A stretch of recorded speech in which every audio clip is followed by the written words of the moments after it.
Well, hello everybody. Hope you're all doing fantastically well. It is Connor here. We are back with the Watchalong. We are back with One Leeds HQ, watching the game for you, commentating on the game for you. And just here with us throughout the entire 90, I hope, and halftime as well. We've got halftime analysis coming this week, of which we've got a little bit of a stats pack, which is pretty cool. We might even get one or two you on as well if you want throughout the halftime period. Leeds against Cardiff. Cardiff against Leeds, I should say. Sky Sports sort of reporting it. I don't know if this is like a thing on Twitter. I've not mentioned it today, but it said that Rodon might be missing the game through a head injury, which I didn't realise it was a head injury. But yeah, I thought I'd pop on here before the team announcement is to be made, which should be very, very soon. And I wanted us to get into a few bits as well. So get your thoughts in the section below as well. What are you thinking when it comes to the team selection? Who needs to start? Who shouldn't be starting in this game? Do Leeds need to make any obvious changes? What are your thoughts in the comment section below? Come on, Leeds from Malaga. Martin says, we all wait the trepidation of the team announcement. We certainly do, mate. So yes, it's probably good to maybe get into the talking points of today's game. Which is, as you can see, on this side, that side there of my head. And the key talking points today, everybody, before we get into the team news. So the first one, Solomon out. You know, big news, obviously huge news for Leeds United, and he seems to be slowly morphing into the key man this season, of which I'm not 1,000,000% sure I would look at and think, that is the answer, and that's the answer only when it comes to Solomon. I think we've got a lot of weapons. I think Ramazani is one of those weapons. I think Willian Yonto is being highly disrespected at this moment in time. When it comes to him, I think he is. I think he's a huge weapon in this side. I would not be dropping Willian Yonto. We've got people saying he's absolutely crap. He's a rubbish football player. How mental this fan base is sometimes, and I get called reactionary. I am obviously, you react to results because that's what you do on the One Leeds fan channel and on general content creator spheres. You react to things, but a lot of my opinions are very different to reactions, because a lot of my opinions are very, very similar and stubborn and same. There's nothing really unequivocally different about them. And I just think when you're looking at someone like Willian Yonto, of his talent level, everybody at the start of the season was saying this, that, and the other about Willian Yonto, and how he's going to be the key man. He doesn't have a sort of 8, 9 out of 10 performance against Burnley, and suddenly he needs to be dropped. He's the best player. He retains his place for me day in, day out. And if Daniel Farke is to keep his job, he keeps Willian Yonto in that starting 11 every week, because he's going to be a match winner for him, and you keep your match winners in. Solomon is the big talking point. Who comes in? I think it's going to be Peru. I think in 5 minutes we're going to see the team sheet, and it is going to be Joel Peru. And when we do see that, I think that if that does happen, it's going to be a little bit of a... I think we'll still win the game. I still think we'll beat Cardiff. I just think Cardiff are a poor side. Joel Peru's cooked against Cardiff before as well for Swansea. I thoroughly expect us to win, but for us, as the video, I mentioned on the video yesterday about Leeds being quick in transition, the tempo being 4 or 5 degrees hotter, more dynamism, more pace on the flanks as well will hurt Cardiff. If he puts Peru in for Solomon, for me, you're not playing to your biggest strengths. And yes, we might win the game, but I think you start Ramazani in this game. Reason behind that is because if you want to ease him into a game, this is a perfect game to do so. You're going in against a much weaker opponent. They've got a lot of pressure on them. The bottom of the table, statistically, the worst side in the division. There's not going to be an easier game for him to come into. And if you're not going to start him in this game, are you going to start him in any game genuinely this season? I genuinely wonder that. Or is it going to be the case of when Solomon's back from this back injury, of which we know is going to be probably in the next game or two, he's going to start on the left. It's going to be Aronson in the middle and Nonto on the right, and that's going to be it for the season. Because I just find that bizarre with us spending 11 million euros on an individual. So let me know what you guys think in the comment section below. Fascinated to hear what you think on that. If Rodon doesn't play, then I'd be more confident with Ampadu dropping back with Tanaka starting. I think I thought for a moment that you'd said "fuck conversation," and I thought, super. What is this word change? Says Martin. What channel are you watching the Leeds game on, mate? That's gonna we'll have to wait and see on that one, buddy. Rich says Connor's very Alioski. I am quite Alioski, and I don't think the yellow kit helps with the yellow hair, of course. But yeah, I think I'm interested to hear what you guys think on that. So let me know in the comment section below. As I've said, I think what it's going to be, Mystic Mac and Padu's going to be at the back. And I said this yesterday on the preview. I think Perot's going to come in for Solomon. Do you guys agree? Do you think that's going to be hampering Leeds a little bit with the transitional difference? I think even when you take Solomon out, who I don't think is the quickest, I think he's a skillful player with a good low center of gravity, great balance on either, just in general, which makes him good on either side. But I think Perot coming in naturally slows Leeds down. And I think Perot naturally coming into that number 10 position is just going to make Leeds not as quick and a little bit slower in that transitional phase. So overall, I think we'll win the game. I genuinely think we could put Byram in. I think we could put DeBayo in with the greatest of respect, and I still would expect Leeds to win this game. That's my expectancy. That's my standard for this Leeds United side. I'm not looking at this sort of superstitious thing right now of Leeds, we've lost in Cardiff previously, but we won at Cardiff in January comfortably. Do you know what I mean? So I'm not looking at the last 10-year record and how football works in mysterious ways. We all know that, people. But at the end of the day, if this is Leeds United, if this is top two, if this is title winning Leeds United, there's no excuses. And that's my expectancy. That's my standard. The flag bearer of this standard, I feel, at some points, because there's just excuses laid down for me. Unequivocally, this is a must-win game for me in context for Leeds United today. Hello, Connor. Says, Kaiser, hiya, mate. How are you? I always enjoy watching these watch-on. Keep up the good work, mate. Everyone should be smashing the like button. Subscribe. March on together. Super Leeds, come on. Cardiff 1, Leeds 3. Shout out to you, buddy. Thanks, Kaiser.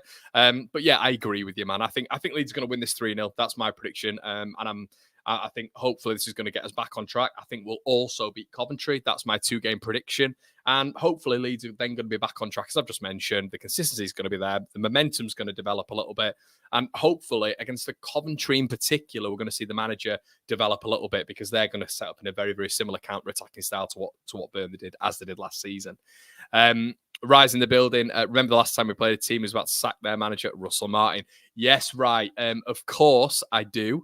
I do remember that, mate. But what we've got to bear in mind with that, of course, is that is a Southampton side that is a different level to this Cardiff City side, with the greatest of respect. So yeah, the lineup's going to be in soon, guys. The lineup's going to be in very soon.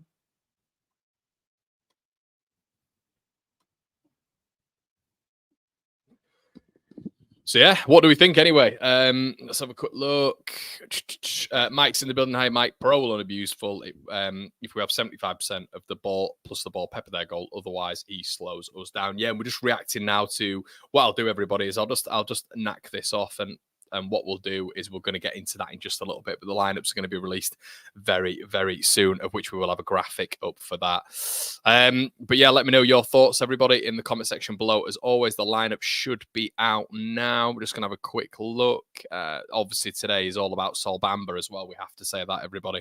Massive, massive day for Leeds United and Cardiff City when it comes to a fallen son, really. What a wonderful man he was. And, the game is more than football today with Sol Bamba. So tragic, absolute tragic, 39 years of age. And, I remember some good moments with Sol Bamba. So what we're looking at, is Connor right? He's not right. Everybody, we have got Ilan Millier. Jayden Bogle retains his position.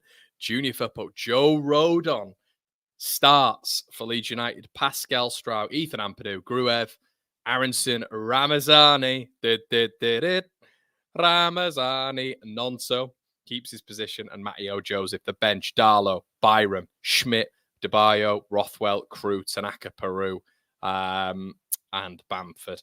That side should be absolutely taken. Look, hopefully he's looked at that and thought out wide will destroy them. I mentioned it on my preview yesterday, Perry and G, and their other fullback, I think it's called Baji, or I'm not 100% sure, I have to be honest with you.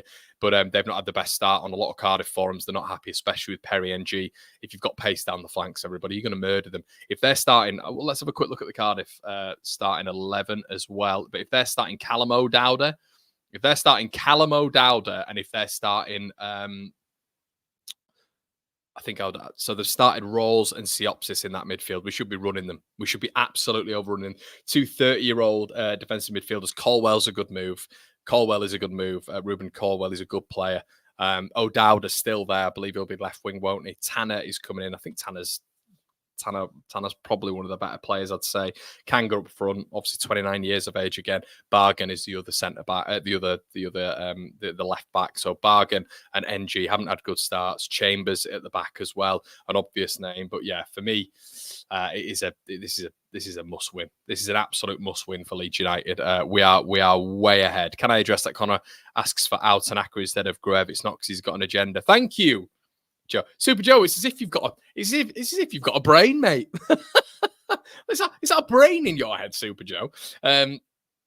Mate, trust me. Like, what you get used to doing this, and I've done it for 5 years plus now, is that if you think something should be a certain way, and if you like Gruev being the perfect example, I want Gruev to be out because the long-term goal is for Leeds United to be promoted. I believe that we do not need a double pivot in there.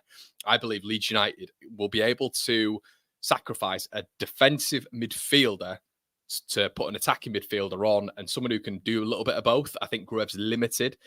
But unfortunately, and there's a massive section of our fan base who take genuine insult to that. Insult to the fact that I dare to question Daniel Farke.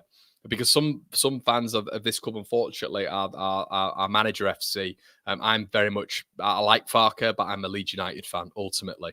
And I think the balance of this side would be improved. I think the quality of this team would be improved if you put a Tanaka or a Rothwell in that side, 100%. I think in this game in particular, Gruev's going to look really good because I think their midfield, their double pivot is average. But I also think if it was in there, what's then going to happen is you are going to be able to overrun that 30-year-old pairing of Siopsis and Rolls because you're pushing the midfield higher and you're adding another attacking body to that four going forward anyway. And it'll aid space when it comes to Matteo Joseph, Willianto, Ramazani, etc. But that squad is more than good enough. But the rationale that I provide when it comes to Gruev being out and Tanaka coming in or Rothwell coming in, it's not because I don't like. It's like infancy argument. It's like playground stuff. It's not because I don't like Gruev. It's because I rate Rothwell and Tanaka ahead of him. You know what I mean? It's very difficult to sometimes get that across. But yeah, teams up doesn't look too bad. Doesn't look too bad whatsoever, mate. We're going to get the lineups up in a second. We'll get them up now for you guys, so you can just have a little side by side on screen here. So yeah, you're gonna have to let me know your thoughts. So here we go. So, Leeds United starting 11, as you can see, everybody. Ilan Mele, Bogle, Strout, Rodon, Firpo, Gruev, Ampadu, Ramazani, Aronson, Joseph, and Nonso. So, how I see this going is Leeds just obliterating them out wide. If Ramazani is able to really get into the game, this could be a real coming-of-age game for him. It's the perfect game because Ramazani, in essence, is going up against the worst side statistically in the division. So if he's going up against the worst side in the division, there is no better place to make your debut. Manor Solomon is slower than Ramazani. He's not on, in my opinion, he doesn't have the agility that Ramazani has and the explosiveness. I think a lot of Tottenham fans will say that Manor Solomon lost his explosiveness after that 8-month bout out, with the meniscus injury. Tottenham fans, not me. But I like Manor Solomon. I'd be interested in seeing him in the number 10 position, actually. But out wide, I want pace. I want raw pace, trickery, dribbling ability. And that, for me, is why Ramazani and Nonto start wide all throughout the season. Somerville had that explosiveness. He had that pace. Solomon, I like him a lot, but he hasn't got that explosiveness and pace of which I think you need in the Championship to be able to destroy fullbacks. And I think it is a bit of an X factor, an ace card. So I'm more than happy with Ramazani being in this side here.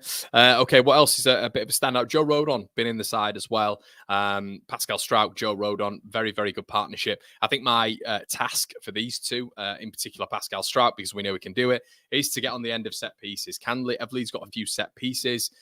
Set piece routines that we can call upon? That would be absolutely lovely. If we haven't, can we get someone on set pieces who can actually, deliver a good effective rate? Now, if we're not doing that, we saw last night for Hull City, there was, I believe it was Ben Wilmot. Go check out Ben Wilmot. The perfect example, okay? Ball played in by the Stoke set piece taker across it hit the first man. Hinchcliffe turned around and said, what a delivery that was. It wasn't a good delivery. It hit the first man. Ben Wilmot anticipated that, ran across the front man, ran across that near post, flicked it in. That is the Joe Rodon blueprint. Do that every single time, Joe. Don't just stand on the penalty spot. Run across that front man, because 50% of the time, the corner's going to hit the first man. So 50% of the time, if you get that timing right, you're going to be able to flick the ball on. Leeds are going to have a little bit of an advantage there. But there needs to be more from Leeds instead of just muddling in that on that penalty spot when the ball doesn't get there 50% of the time for me.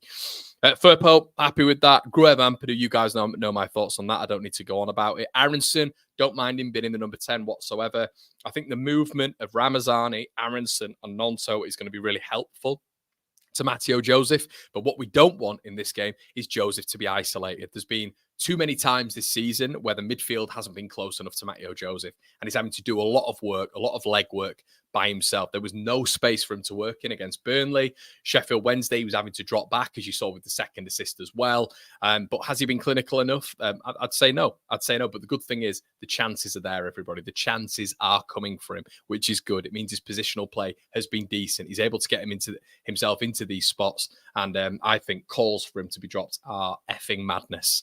And, we talk about reactionary stuff on the content creation space. If you genuinely want Matteo Joseph to be dropped for Patrick Bamford or Joel Peru, look, I appreciate everybody has an opinion, but I also can make a point of which saying I do not agree with you whatsoever. Okay, so Anik in net, Perry NG, as I've mentioned, I think Leeds can exploit them on those wide positions quite effectively. Callum Chambers is not a threat whatsoever. Bagan or Bargain, I think, is the other fullback who Leeds can completely exploit. Siopsis, Joe Rolls, between them combined age of 60, and we should be running all over them. And that's why, as I've just mentioned previously, I would want a Tanaka in there as opposed to Gruev, because I think Tanaka would overrun them. I think, with what you get with Gruev is I think he just holds back a little bit. He's not a number 8. I've heard people say he's a number 8. I think he's had 2 shots this season. That doesn't make him a number 8. Tanaka, box to box, but a ball winner as well. I'd like him to be in there. He's not. I'm okay with it though. Tanner comes in. Ruben Colwill from the academy gets his starting place back. It's been a bit in and out for Colwill, but I'm a massive fan of Colwill. I think he's going to be a really good talent, only 23 years of age. Kanga up front, few questions around him as well, but get your thoughts in the section below. Everybody, really interested to hear what you say about this one. Solomon is injured. He is injured, yes. Good lineups, says Mikey, but I'm fed up of seeing Gruev and Ampadu in the middle. Yeah, we'll wait and see how that develops, mate. Farker has recently stated that with Ampadu and Gruev in midfield, we're balanced. Should he change it up and try Tanaka or Rothwell in there instead? That's obviously the question, mate. No, I definitely agree with that. And I definitely think it's a good point of conversation. And this brings me back to what we were doing beforehand, the talking points. So the 4-1-4-1 for me is a really good way of looking at it. The 4-1-4-1. For this game in particular, is something of which I would be looking at. And look, it's not just, it doesn't have to be regimented. You can see the starting lineup and see 4-2-3-1.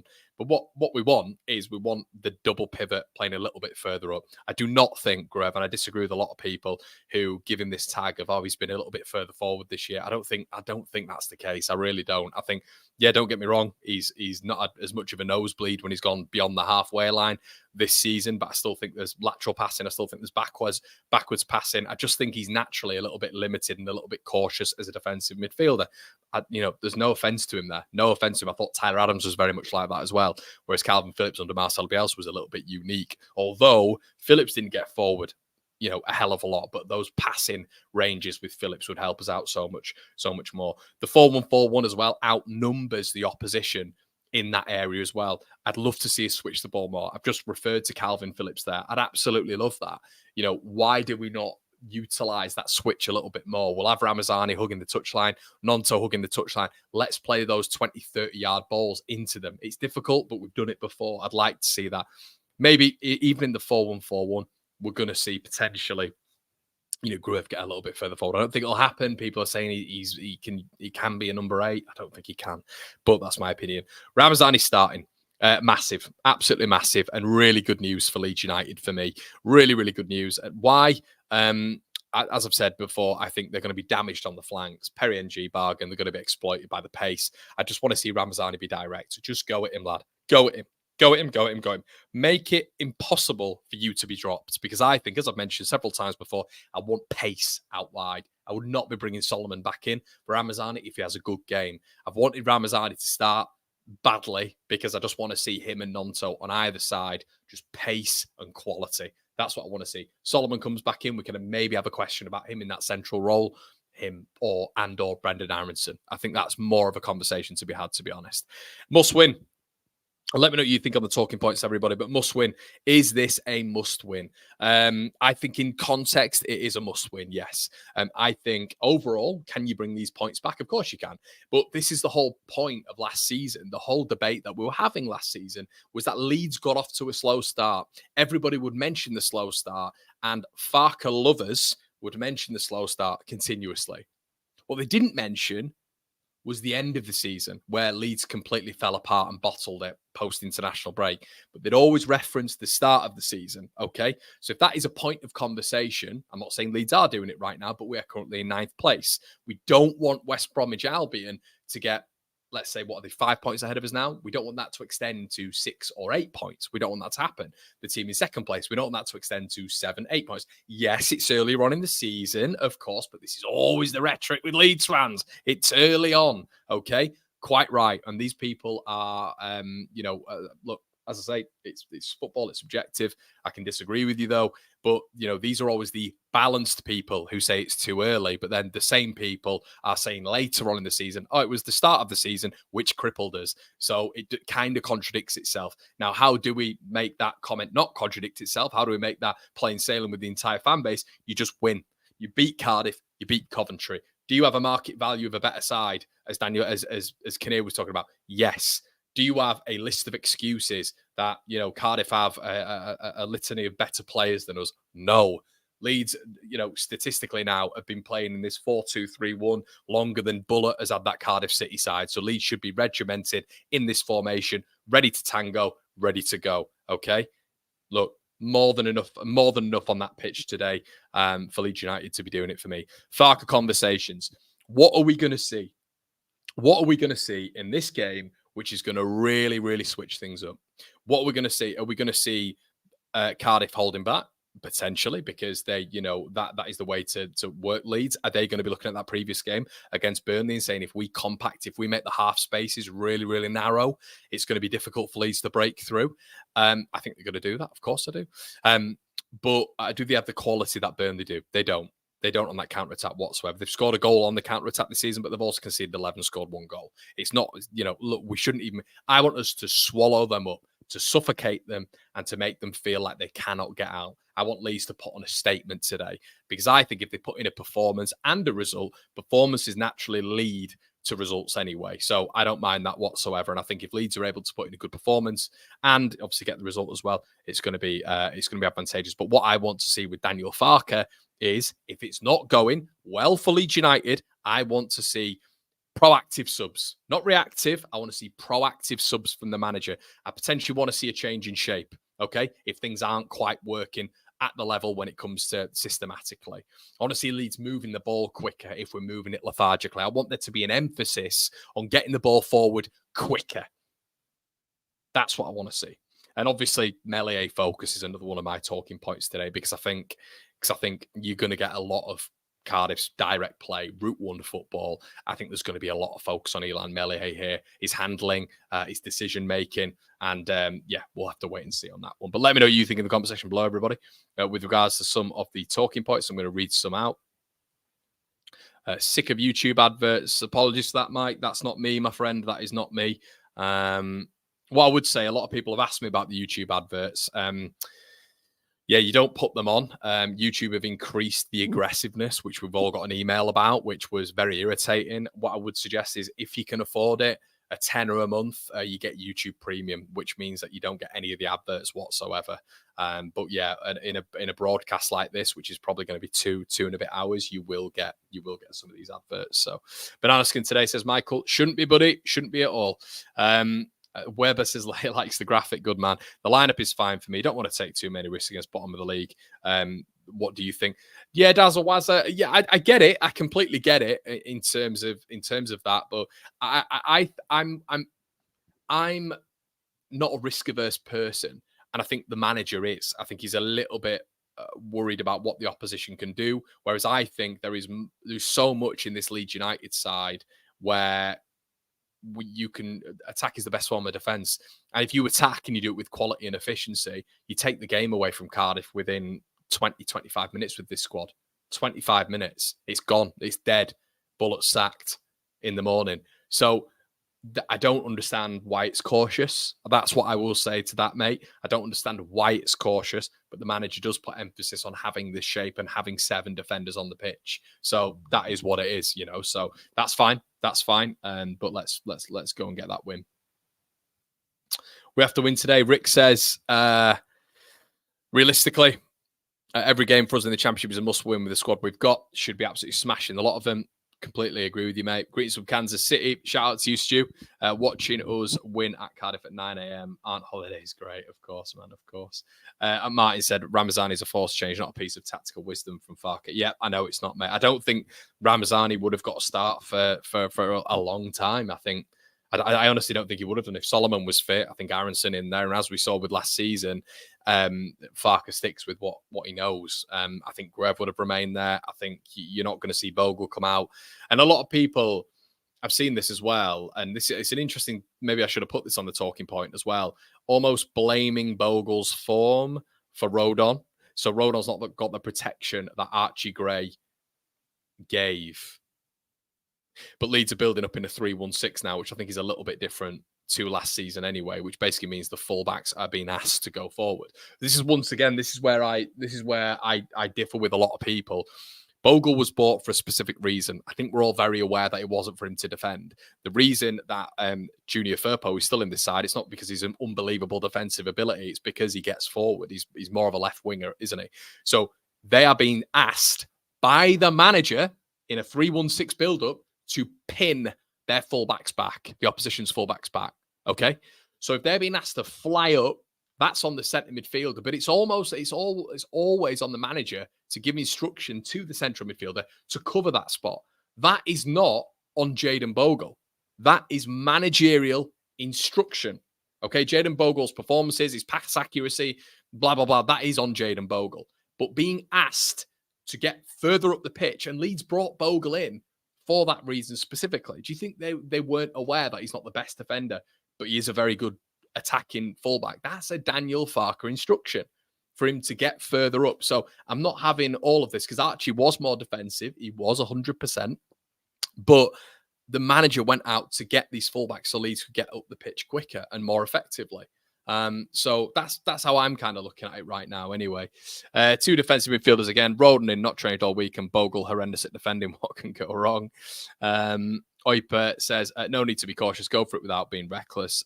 No excuses today. Lorcan, hi mate. How does Tanaka come into this team? I think he should be starting over Gruev, but we've only seen rotating players to keep their starting place through injury. Nonso coming in for James last season. Yes, and I think that's exactly what it is, Lorcan. I don't think we are going to see Gruev come out. I'd actually be stunned if Gruev was to come out for Tanaka. I think the only way, and this is the thing, Ramazani will come in today. I think Ramazani will do well, I should say, today. I think there's potential that he gets on the score sheet, but that wouldn't have changed if it wasn't for Solomon coming out, of course. So the only props I will give Daniel Farke is the fact that Perot didn't come in for Solomon, because I thought that would be the change that he would make, to be honest. Because I think what we know with the manager is he has his ways, and he's a very stubborn guy. We heard that the other day, that he will not be changing his shape, which means that, don't get me wrong, it's having 7 defenders on the pitch at all times effectively. But you know, the fullbacks are going to be pushing up as well. We mentioned that it's going to be a 3-1-6 in build up, so it's not just going to be us having 7 defenders on the pitch. The fullbacks are going to act as attackers as well. Or an ad blocker, says Rich. Yeah, 100%, mate. But let's have a quick look at the SofaScore ratings. So these are the SofaScore ratings, everybody. And this is kind of why, from my side of things, there is a mass emphasis on Leeds winning this game and a must-not-lose scenario. I'm going to let you take that in.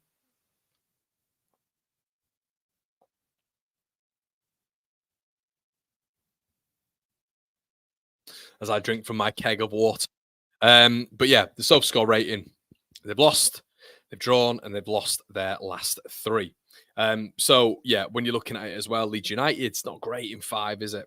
Obviously loss, this including the Borough game as well, isn't it? Draw, 1 loss. So this is in all competitions. Leeds United with a SofaScore rating of 6.98. Cardiff City with a SofaScore rating of 6.67. But the latest, obviously, loss that Cardiff had, where they were booed off the pitch, was against Derby County. Derby County winning that game 1-0 at Pride Park. So, yeah, I think we're all very, very aware that there is no excuses for this one. Cardiff, as I've just mentioned, were booed off the pitch. Interestingly, actually, it looks like Sunderland are going to be winning this game against Borough, which has actually been a really good quality championship game. Both teams trying to play the right way, youthful exuberance as well when it comes to both sides, really. Chris Rigg, player of the match at bloody 16-17. What a player he's going to be, by the way. But yeah, Sunderland look like they're keeping up this momentum, don't they? They really look like they're keeping it up. But yeah, listen, I think this is SofaScore rating. Key players. Yeah, I think this is, it's pretty obvious as well. I'm going to focus on Leeds United a little bit here. I think Willian Yonso, I think it's a big game for him. Yeah, it's a big game for him. When it comes to winning this game, and I think, can he do it for Leeds United? Of course he can. Of course he can. I love Willian Yonso. I really do. I think his ability is very, very good. People, as I mentioned at the start of the stream, say he's overrated. I think every team in the Championship and probably as rotation, bottom 10 sides in the Premier League take Willian Yonso. So if he's overrated, I don't think that would happen. But yeah, I'm a big fan of him. And I think when he's in the side, I think when he's out the side for a period of time, that's when Daniel Farke's Leeds United might struggle a little bit. I think he's a very, very decent player at this level. But let me know what you think in the comment section below, everybody. John says 2 wounded animals could be interesting. Afternoon, Connor lad. Oipa says Cardiff due a win. Then where do you win, mate? Cardiff might be banana skin, but it's the 2 lemons, Farke and Aronson, that are the biggest worry. I think that's Kanga as well, isn't it, for Cardiff City there? Kanga, obviously their centre forward. Yeah, they've only managed to score 1 goal this year. There's not really many key players that you're looking at when it comes to Cardiff City. I think probably the other one that you may be looking at is Joe Rawls, but it's just not a good side, is it? It's just not a good side. And it's not me underestimating Cardiff City. It's me looking at Leeds United and saying job should be done. Job should be done. That's it. And I think it will be. I really can't see them doing anything today, Cardiff. And I could be wrong.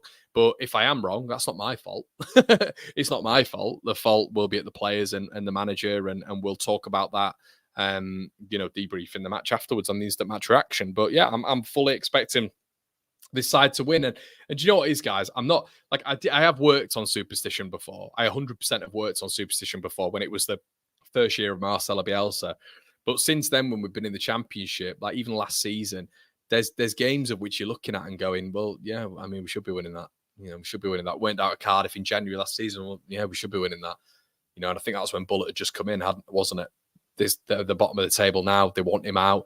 He's reportedly going to get sacked after this game if he doesn't win. Well, yeah, we should be winning that game. And as I think it's quite rightly said about Southampton. Southampton were on the verge of sacking Russell Martin, and then guess what happened? Russell Martin beat Leeds United, but it's a very different game. Sort of an injury sort of ridden Leeds United coming back for that game against Southampton, like we did, and going up against the likes of Adam Armstrong, Joe Aribo, Small Bone, etc., as opposed to going up against, with the greatest of respect, Tanner, Kanga, Joe Rawls, Callum Chambers. It's a completely different story. Sunderland have just won that game as well, everybody, which I think keeps them at the top of the table. And it looks like they're not going away. We need to start seeing some injuries. And look, and the funny thing is about this is, well, obviously it was a tricky game for Leeds United against Borough. It was a bit of a humbling, wasn't it, when both sides had changes.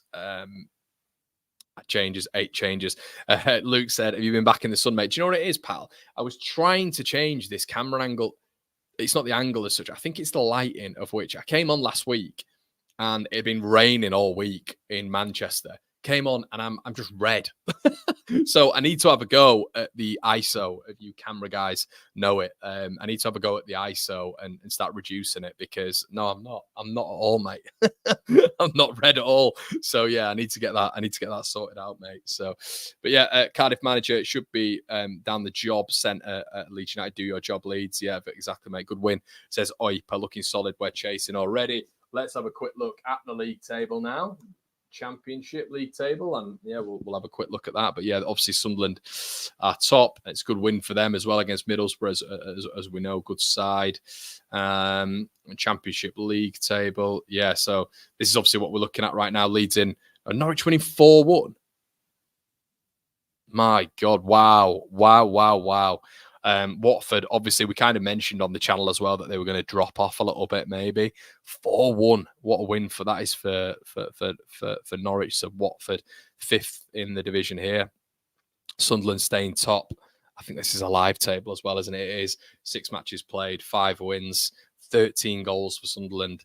And by the way, everybody, only 4 conceded in 6 games. So yeah, Sunderland don't look like they're going away at any point. Maybe a little bit of a sort of mishap last week, but yeah, good win. Very, very good win for Sunderland. But yeah, the young lads keeping going with that, really. So yeah, I mean, Leeds in 9th. Obviously, if we win today, there's a potential for us to get back into that top 6, dependent on results. Derby, I mean, Jesus Christ, Derby are doing all right, aren't they? I had them in the bottom 3. I had Oxford in the bottom 3 as well. But it's important that Leeds win today. I mean, look, 5 games, 2 wins. It's not great, is it? 2 draws and a loss. We need to be racking that average higher up. You know, are Leeds doing enough right now? You know, are Leeds doing enough? Would we say as a fan base that we're getting the best out of the players right now? I don't think so. So we need to start seeing a little bit more. Already playing catch up. QPR won, Millwall won. My brother-in-law will be happy how Norwich are winning. Yeah, 100%. I was the 69th like. That feels lucky. We're going to win. Yeah, guys, rack the likes up. Get these likes up. And yeah, let's get going with it. But yeah, player of the match, Chris Rigg there. Jeez, he looks like a child, an absolute child. But yeah, I'm going to quick look at the lineups again. It's weird. I move forward. I see I'm on OBS right now, which is the site I stream it through. Now I don't look too red, do I? On OBS, I don't look red at all. For some reason on StreamYard, which is a separate streaming site, I look really red. But yeah, as I said, O'Dowda is going to be interesting. Him and Tanner, their defensive work going up against Ramazani and Nonso. He says, Ryan says, we have to win this. Coventry, Norwich, Sunderland, Sheffield United. Next 4 is no joke. And yeah, it's a key period, isn't it, for the manager? It is a key period for the manager. Keep hearing the onus is on the players. But that's never how it works in football. It's never how it works in football. What you're going to do, sack all the players, drop all the players. You're not going to do that, are you? So this onus thing on the players. Oh, it's the players' fault. It doesn't matter. It doesn't matter. Effectively, if we're not getting the right results, I mean, Ryan's just pulled up the results, the games, I should say there. Let's have a look at these games again. You know, effectively, there are next 4 after this. Coventry, which I think will win. Norwich away, which will not be easy, as Watford have just found out. Sunderland away and Sheffield at home. So if we're looking at 3, 6, 9, 12, what are we looking at there, people? What are we looking at? Because I'm much more of a long-term thinker, it has to be said. So am I looking past this Cardiff game? No, but in my head, I'm like, well, you know, it's Leeds are going to win the game. Like, I'm convinced Leeds are going to win the game. So if they win today, I think we beat Coventry. Norwich, I think, is going to be tight, but we might just edge it. Sunderland, I mean, they look really good there. I'll be honest. They've just, against Borough, Chris Rigg looks unbelievable. Patrick Roberts looks excellent. Mundell, who's come in for Jack Clark, looks as good as Jack Clark. Pats is looking good. Dan Ballard at the back. Dan Neil as well in midfield seems to be a good base. They're a good team, Sunderland. So yeah, we're talking about the depth, this, that, and the other. Let's wait and see, because if they're able to keep 85% of those players on the pitch, then they're going to be fine. So yeah, who knows? But the Sheffield United game as well. Oh man, it could go either way. That could go either way. I'm burnt by Sheffield United in the Championship, but the last 2 times we've beaten them, haven't we? And we beat them I think we beat them at home and away, did we? I'm pretty sure we did. So yeah, effectively Leeds are looking at a certain points tally there. But I don't think if you're picking up 6 points out of 12, I don't think that's good enough. I don't think 7 points out of 12 is good enough. I think you've got to be looking at 9 points, 9 and above for me there. 9 and above. So yeah, Cardiff's a must win, but after that, 3 wins out of 4. If we're to be looking at that playoff average, really, at that sort of a top level average, 7 points out of them, 12 out of 12. Don't think we hammered Burnley. They just allowed us to have possession. Yeah, definitely. Keep racking up those likes, everybody. I'm just going to nip for a quick toilet break before we start.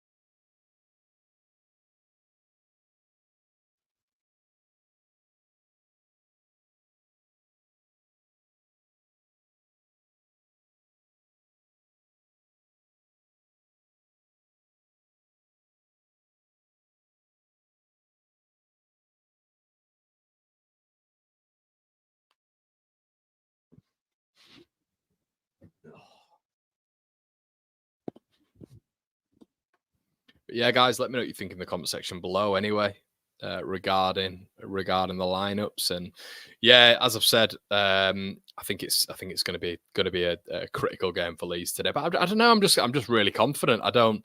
I just don't see Cardiff posing as that much of a threat. But they might do. Can they hit us on the in this low block? It shouldn't be a low block which troubles Leeds in terms of let's have a quick look at Cardiff at the stage. Let's have a quick look at Cardiff and what they're possessing at this moment in time in terms of the Championship League table. So 5 games, no wins, 1 draw and 4 losses. Goals against 11. Let's have a look at the fixtures that they've had, if we can. 24th, more matches. Derby they've lost to, battered at home by Southampton, beaten at home by Borough. I mean, let's have a look at the Borough game just as like the last. See, look at this here. But this is the whole thing with shots. And this was my argument with Brownie. We might have had 17 shots or whatever we had and 3 on target, but it doesn't mean anything. Borough coming out 2-0 winners. Cardiff, a lot of this. Look at this here. Pass accurate. Every metric is in Cardiff's favour. They actually looks like they played okay. What was their lineup there? Bit of a different double pivot there. Arguably a younger one with Robertson ahead of Rolls. Matey came in. Ramsey in there. Willock. Look, it's a really different side. Look at that Dowder. So and Darland in there is that he doesn't. So this tells me this was the 31st of August. This was less than a month ago. Injuries, of course, I've played a factor here, evidently. But for me, right here, he doesn't know his best starting 11. Let's have a look at some other matches. Gone back to 2023 there. Some other matches. So Derby County. How different was the starting 11 there? So once again, stats. Not too dissimilar from Derby. Newly promoted team, of course. They try to keep the ball. A lot of Cardiff fans, look at them nearly doubling Derby's passing output. Pass accuracy 80% as well. Lineups again, let's have a look. So Dowder this time was on the left with Bagan, obviously with what we've seen. Those two starting in defensive midfield for me is a bit mental. Colwell started. If anything, it's a little bit, I think it's an unchanged side, isn't it? If we just get the lineups on here, is it an unchanged? No, it's Tanner, isn't it? So Tanner's come in. Tanner's come in for El Ghazi. Perry NG, Callum Chambers. Gutas, I think, has been replaced again as well. Fisher's come in, yeah, once again. Bagan at the back as well. So, what do they have to change it? Chris Willock caused us problems last year against for QPR, didn't he? Ollie Tanner's not a bad player. But aside from that, Reindorf, one of the youngsters we mentioned in the preview. Aside from that, it's very limited. Very, very limited. We need to score early and hit them hard. Worried about goalkeeper, not confident at all. Why have we not got competition? Connor, don't you think Tanaka should have started? I do, mate. Yeah, I do. The hope is this chat. The hope is this chat, man. You best hope you correct. Yeah. I mean, that's the thing, man. I'm not. I can say, look, I'm wrong. I'm big enough and ugly enough to say I'm wrong. And I don't want to be righteous on here either. That's definitely something that I don't want to come across as like righteous or I know best. But it's just my opinion. And I think on these things, it's about how you deliver it as well. I think sometimes I'm a very passionate speaker, and I can be quite forceful with what I think as well. And I'm quite confident in my beliefs as well. So that might sometimes come across as righteous, maybe a little bit arrogant, but it's not that whatsoever because I can concede. If I'm wrong, I'll come on here and concede, and be sort of happy with that, So yeah, I think the thing is with this sort of game, everybody as well, is I have to say nearly 40,000 subscribers, and I've always sort of been quite close to the edge when it's come to my opinions. There is it's really easy to come on these sorts of things. And I'm sort of, I do feel like the big bad wolf, maybe myself, KG and Gabe in this space. Obviously, Gabe's not a content creator in the Leeds space anyway, but definitely myself and KG, we seem to be the big bad wolves in the Leeds United content creation space, which is interesting because, we will give praise and we will give adoration, but we will also balance that. And we're both quite headstrong with our thoughts as well. That comes across in a certain way. But if we wanted to toe the line and, pedal that club line, it's very easy to do that. Very easy to do that. I can come on and afterwards and just say, look, even if we lost, look, guys, needs to be a little bit of calm here. You're going to get the people who are going to overreact. There's going to be meltdowns everywhere, but we've just got to keep faith. Daniel Farke, he's got promotion before. I got 90 points last season. We're going to get there again. It would be so easy for me to do that. And a lot of that I do agree with. But I think, analyzing a performance and critiquing and giving positives to a performance is what we're all here for. But, I do have to say I'm proud of my community. I'm proud of my subscriber base as well. And I'm proud of myself in a sense for always staying true, because I think some have maybe flipped a little bit easier to, get the consensus right. I think it's easy to do that. Let's have a quick look. What do you think about GK, Connor? We know, mate. We know what I think about the GK, don't we? Get Oscar and Gabe on live, says Dazza. Yeah, I mean, I will, man. I will. If maybe on halftime, me and Gabe have spoken. We did it a bit last season when I was doing the watchalongs. Gabe came on at halftime.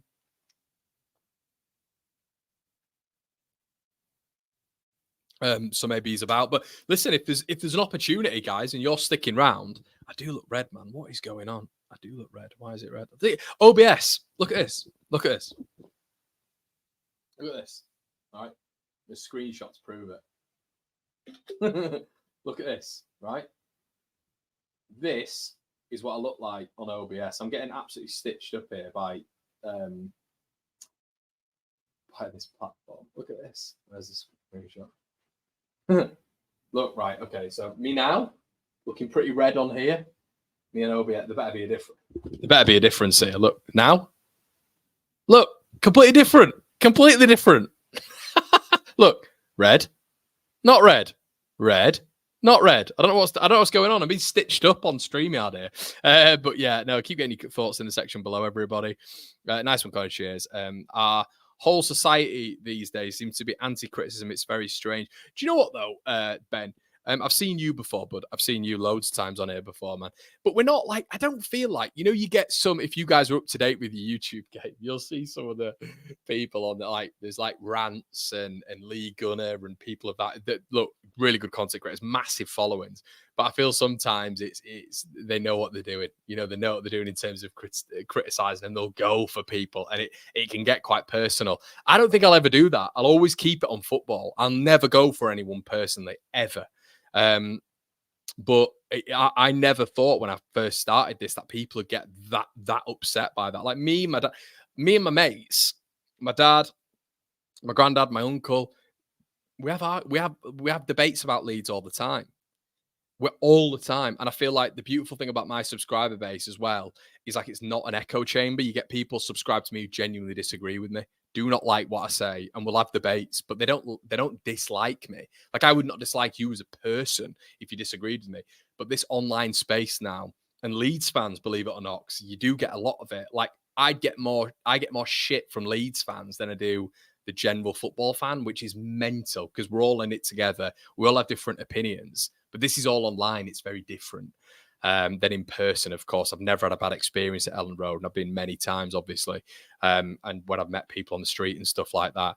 But it's very easy to sort of.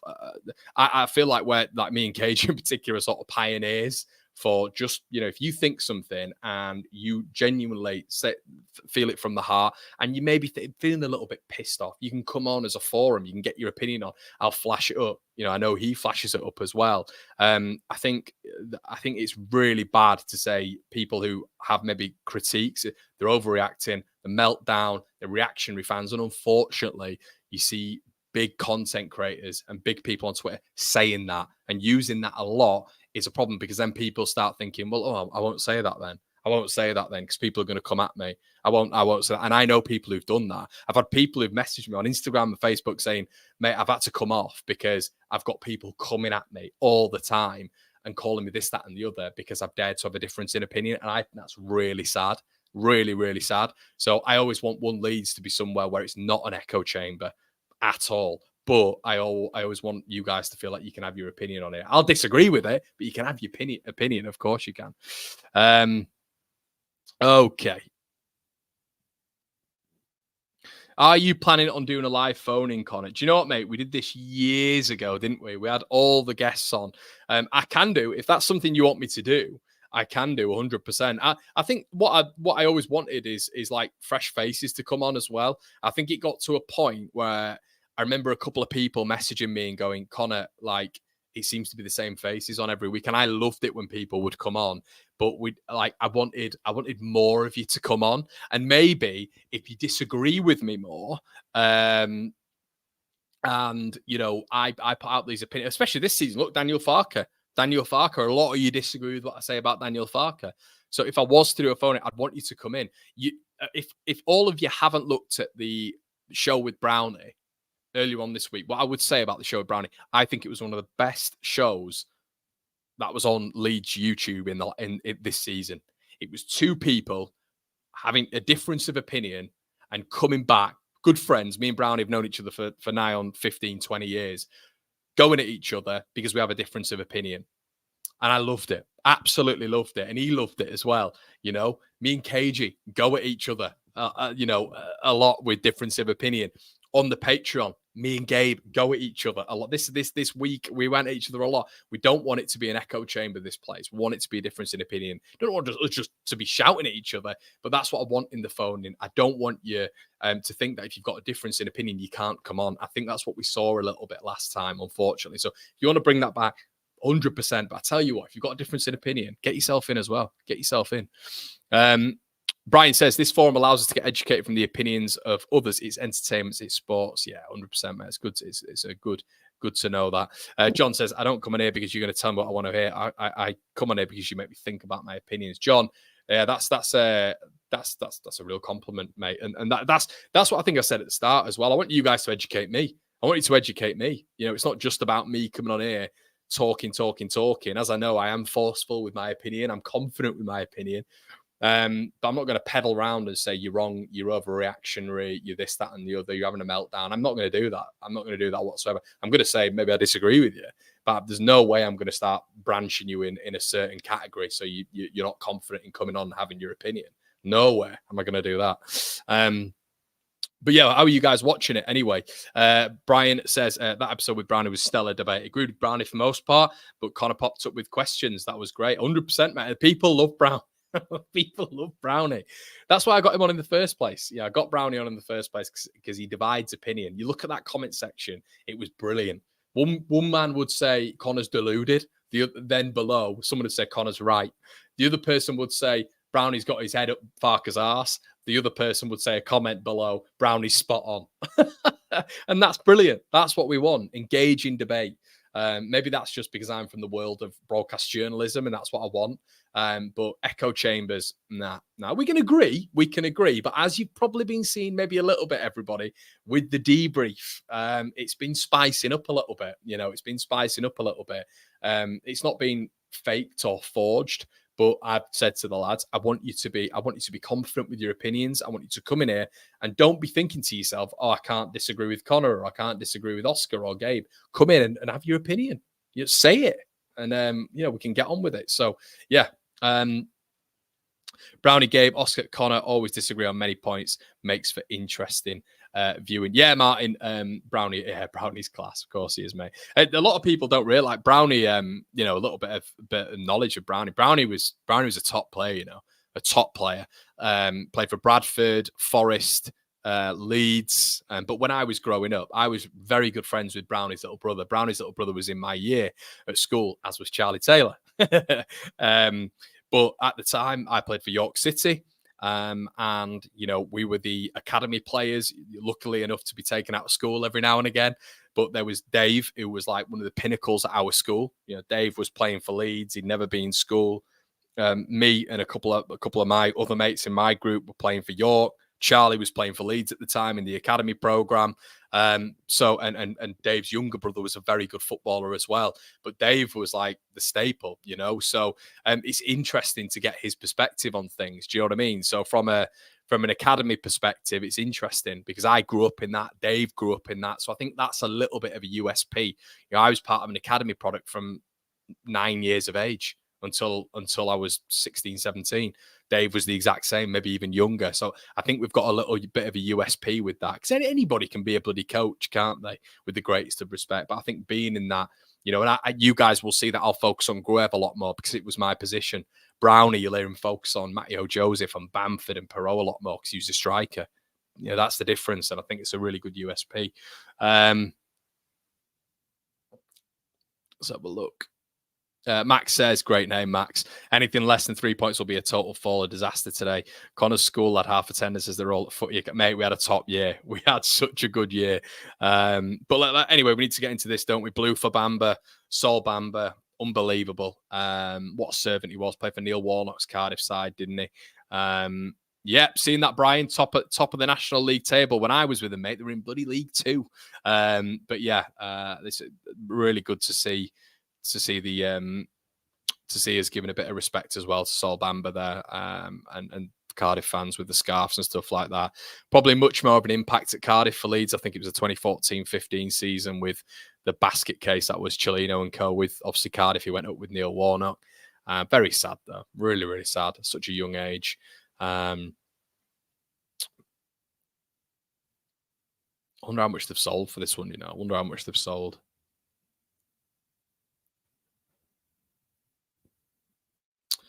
Big claps around. I think that's Sol. Is it Sol Bamba's family? Maybe there. Maybe the family. Is Warnock? I think it's Warnock, isn't it? God, he's aged.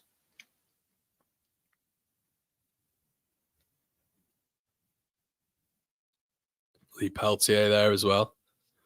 Warnock do. I don't like Warnock been here.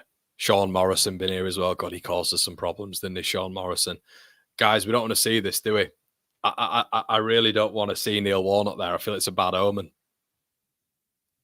God, Lee Peltier, man. Went up with Cardiff. How mental's that?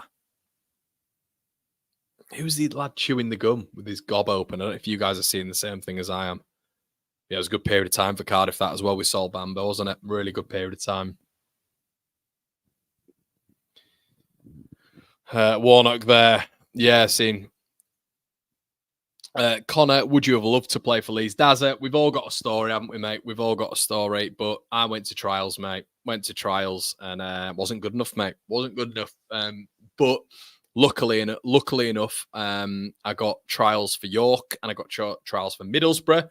Rejected Middlesbrough and went to York. Can you believe it? It was just too far away from my dad on a Friday night to be travelling.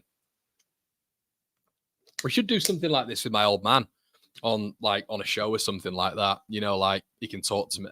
Because for York, we'd play like in the cup, we'd play like Newcastle and Borough and Sunderland and that, who were top academies. But a lot of it would be like Grimsby, Lincoln, Boston, Hartlepool, Darlington. Do you know what I mean? They were the teams that I played against all the time. Played Leeds a lot. That's why I always come in here and you hear the Byram stuff. Byram never played in that age group. Byram's my age group, and he never played. He was always on the bench. Always on the bench, Sam. He's with another lad called Connor Qualter. They came from Haxby, and Byram never played. Never ever played it. So his career is staggering and just shows what luck is like in football. But Charlie was a much better player, and he's seen as a much better player by Leeds than Byram. Different positions, left back and right back, but so interesting how it plays out. You know, football. It's mad. It is mad. Late to the show, Connor. Hey, Paul, what's the lineup? Do you know? I do indeed, mate. I'll flash this up for you, buddy. Just for you. That's what we're looking at, mate. For Leeds United. Get your thoughts around that, bud. But yeah, commemorating Bamba at the minute. Playing for both clubs, of course. Blue for Bamba. Seems to be the campaign that they're doing, which is good. There you go, mate. Hopefully you've got your lugs around that one.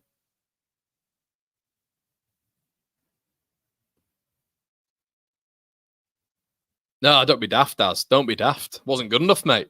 Wasn't good enough. Big enough and ugly enough. Not good enough for Leeds United. It is what it is. You know what your dads are like as well. Your dads have always got different stories. You were good enough. But nah, mate, I wasn't good enough. I wasn't good enough. But yeah. But yeah, guys, get your thoughts in. Slap the like on the video as well when you're coming in. Really appreciate it. There's 800 of you across all platforms so far. Let's get that whacked up. Yeah, blue for Bamba today at Leeds. Bullet on very, very, very, very thin ice. Obviously, the Cardiff manager.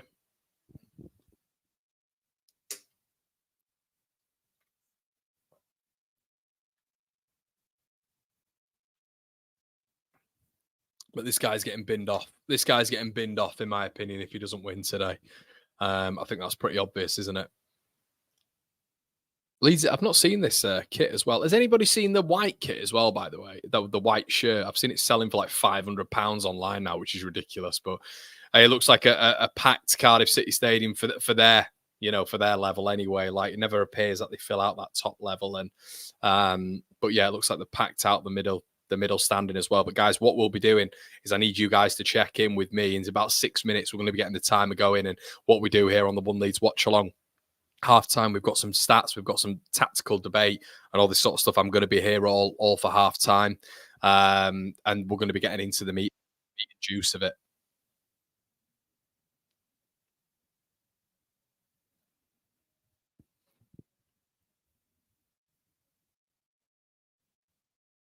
Harrison getting the nod quite a lot. Yeah, excited to see Ramzani from the start. Who would you say is more at risk of getting the P45? Definitely Bullet, mate. Definitely Bullet. Martin says, hi, Connor, just coming after walking the dog. Any news? Do you think Fark will get the Bullet if we lose? Bullet. Manager's called Bullet as well, isn't he? No, I don't think that'll happen, mate. I don't think that'll happen at all. It's annoying me that Warnock's there, I have to say. He should be there for Bamba, of course he should, but it's great to see this as well. Faced a bit of tragedy, obviously, at Cardiff over the years. And you can see a lot of the fans crying, which is sad. Captain, wasn't he?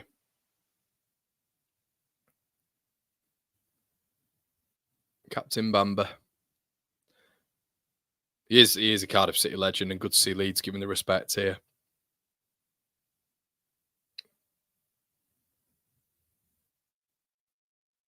Maybe there's some travel problems with Leeds there, everybody. It doesn't look full at all on the Leeds side. It's gappy, very, very gappy, with only 5 minutes left. Morning, Connor from Southern Oregon, USA. Hi, Jonathan. How you doing, mate? Do you think Warnock liked managing us? Yeah, maybe not. Maybe didn't have the backing, did he? Guys, I'm just going to get a hot drink quickly, wrap the likes up, and I'll be back in a second.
We are so proud. We're shouting out loud, we love you, Leeds. Leeds. Leeds. Okay, everybody, as we know, the starting 11, Eli Mele, Jaden Bogle, Junior Firpo, Ethan Ampadu, Joe Rodon, Stroud, Lodge Ramazani, Eli Grueb, Matteo Joseph, Brendan Harrison, Wilfred Nonto, substitutes, Patrick Bamford, Samuel Byram, Charlie Crew, Carl Darlow, James DeBayo, Joel Peru, Joseph Rothwell, Isaac Schmid, Ayotanaka. Thoughts on the lineup, Connor? Only one change, which was forced due to injury by the looks. Doesn't surprise me, buddy, at all. It is Mr. Daniel Farcrum. We know he is a stubborn git. But listen, if it works, it works. Okay, guys. But listen, make sure you are obviously getting on board with the old. Look at this. We're in the 373rd minute. That's from the last time I had my timer. So we're going to keep that running until the starting pistol, whistle, I should say. You good, mate. Brandon, my boy. Brandon, my boy. How we doing, fella? All good, man. All good. We'll win today. Joe's in the building. Hi, Joe. Not seen you for a while, buddy. Great to see Sol Bamba's family here. Niall, good question, bud. Good question. And guys, thank you so much for your super chats as well. Dave and Isaac as well on the last watch along contributed massively. Thank you so much. Any contribution goes straight towards the channel and the upkeep, which is getting more expensive, has to be said. So thank you so much to all of you contribute to the channel, those who are members as well. Really, really appreciate you guys. There's so many patrons as well. I hope you can see the uplift in the channel. We're really trying to do things here. There's something really exciting coming in November, which I can't wait to tell you about. And on the same thing as well. We're trying to elevate the website and stuff like that, and which obviously, costing, but it is what it is. And I just hope that you see, I don't want to be one of those content creators who takes and doesn't give back. So thank you so much for that. And hopefully you're enjoying it. I've really tried. And I'm trying to get it to that next level. But yeah, as Grundinator says, RIP Sol. RIP, mate. Yeah, it's and I think that's a continuum between both clubs there. Continuum between both clubs.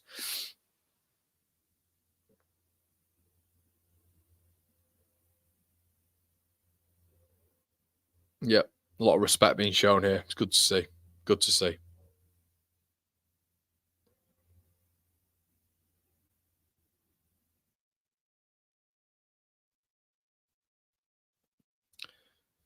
Sad day.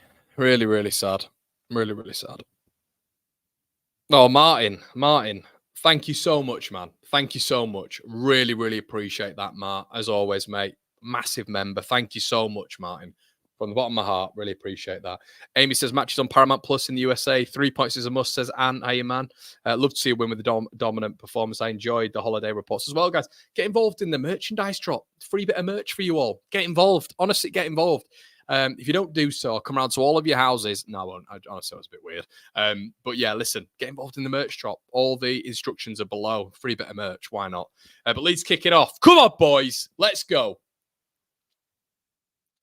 Line up with me, everybody. Line up. Follow me on YouTube. Muted Bryn and Tony and turned you up, Connor. But it makes me feel pressure with that Grundinator. It really does. But thanks, man. Really appreciate it. But yeah, line up your timers with mine, everybody, like we do every single week. Let's go, Leeds United. This is mine. Matteo Joseph to kick us off. And line yourselves up with Connor here on One Leeds. Just a bit of delay here. Bit of delay. Boom. Here we go. That's us gone, everybody.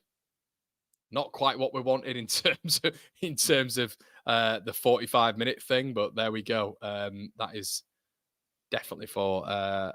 Hold on a sec. That is annoying. But don't worry, I'll sort that out now. But yeah, guys, Leeds kick in from left to right. Bogle on the ball.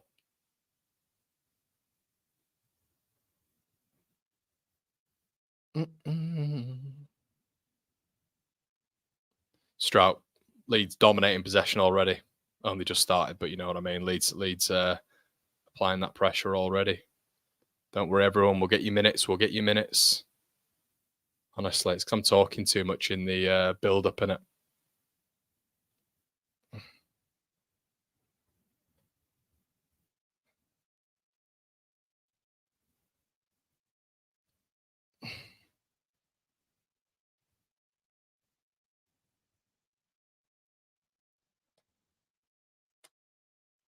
There we go, everybody. That should be it. Yep, that's directly where we are, I believe. But we will update it if it changes. Don't worry about that. Leeds just completely dominant on the ball, everybody. Nothing massively happening right now.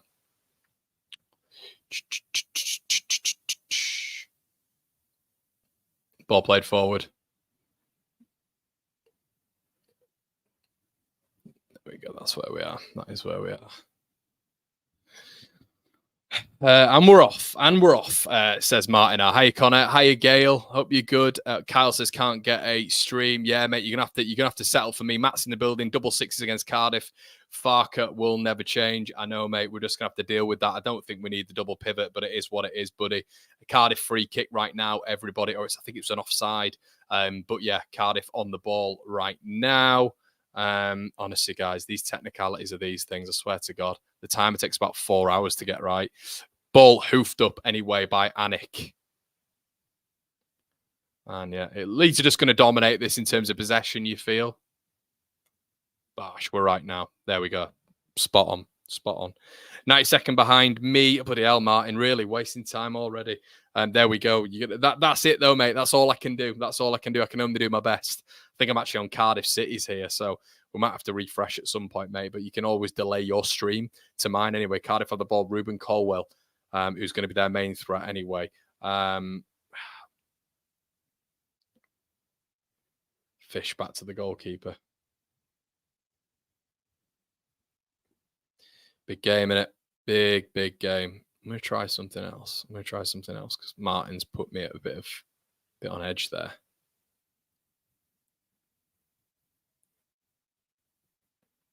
Okay, right. I think we are now.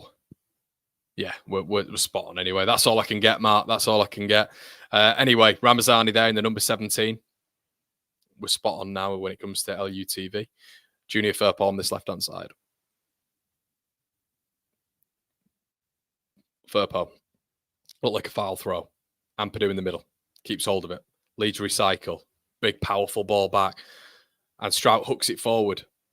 Oh, nearly Nonto got the wrong side there of Fish, which would have been Leeds in. But that's what I like with Leeds every now and again, you know, just that route one ball, mixing it up a little bit. We don't have to always pass through the thirds. Let's go route one. You see Man City doing it, people. See Man City doing it. Firpo, anyway, with the throw. I think Leeds have about 8 throw-ins so far. Aronson, poor ball back. And poor ball from Aronson.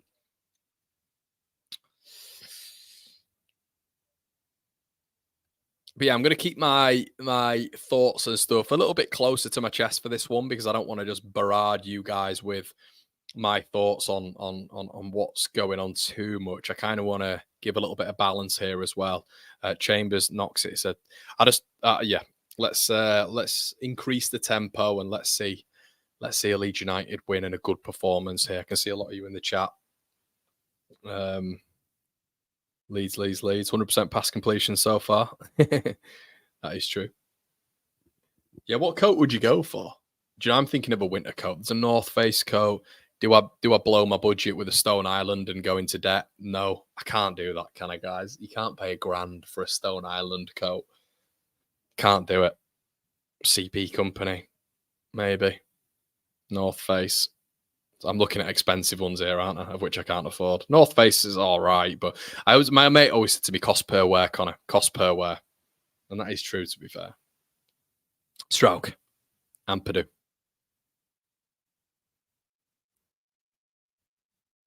Gruev on that left-hand side. Loses it.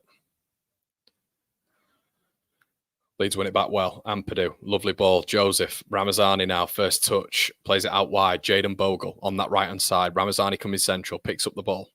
Back to Jayden Bogle.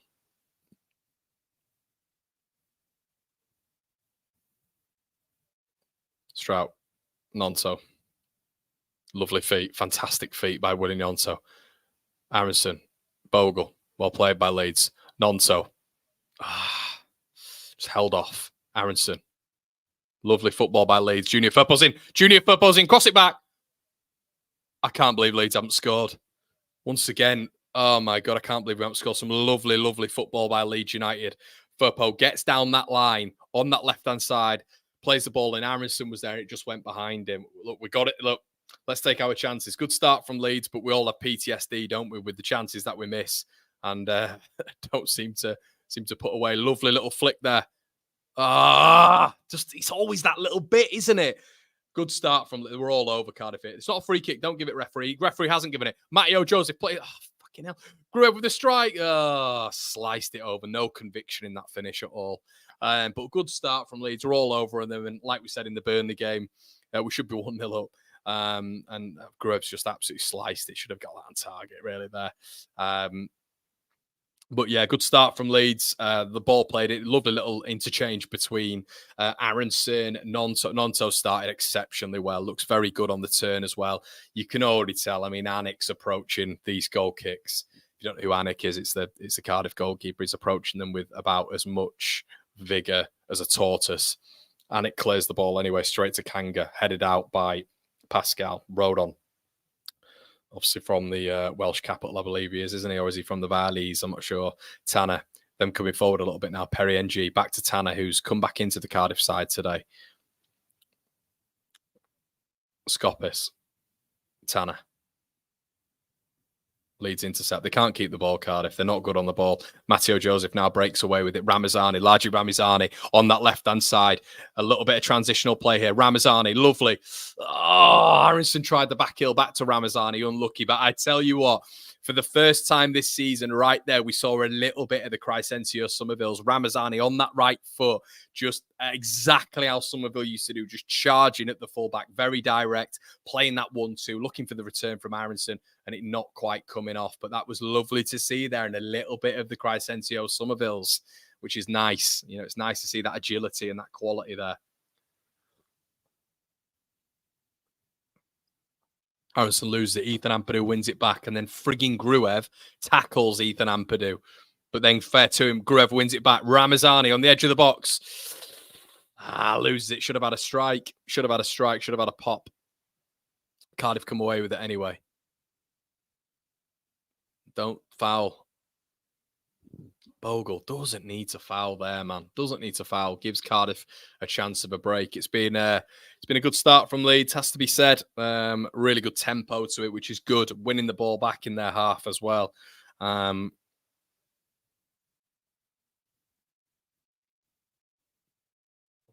traffic is indeed, mate. Go to Outdoors, Connor, and get some decent ones. Yeah, it's true. I'll tell you what, so far, I'll give him his flowers. Gruev's been good. Winning the ball back in their half. Firpo now. Ethan Ampadu, just in that double pivot. Plays a lovely ball through. Just a little bit too much on it. Brendan Aronson looking to split the lines as well, which is nice to see. But Leeds with a really good start. Good start from Gruev. Really good start from Gruev, who looks combative in the offensive area as well. Looks very, very willing to get forward, but not only willing to get forward, Eli Gruev, but win the ball back in their half as well. You know, just vacate that DM position as well. So maybe we are looking at a little bit of the 4-1-4-1 here. Jayden Bogle anyway. Good start from Ampadu as well. Ampadu's looked solid. Has to be said, in this game in particular, it does look like Gruev's a little bit further up than Ampadu. Nearly 10 minutes in. Bogle. Lovely little knock on by Nonto. Fantastic. Good hold up play. Unlucky. Matteo Joseph. Unlucky. Nonto again. Little rondo by Leeds United just in the corner there. And then a free kick, it looks like, for Jayden Bogle. Well played. Callum O'Dowda. Who remembers when we were in for Callum O'Dowda? Okay, ball played in. Pascal. Firpo. Pascal.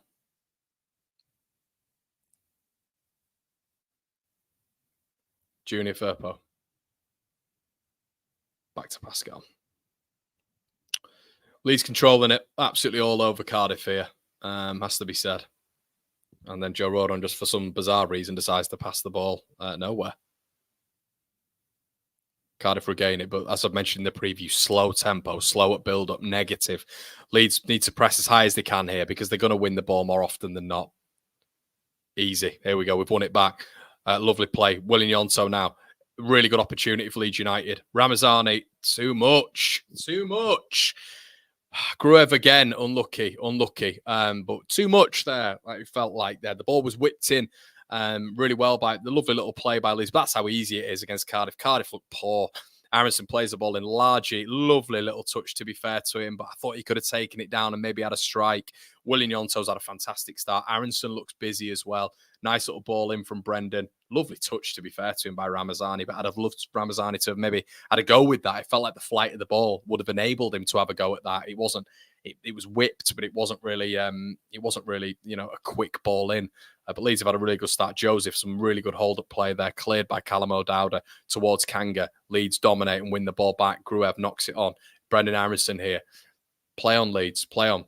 Gruev looking for that ball, to be fair, but none on, so he's had to go back. Junior Firpo goes back to Elan Melier.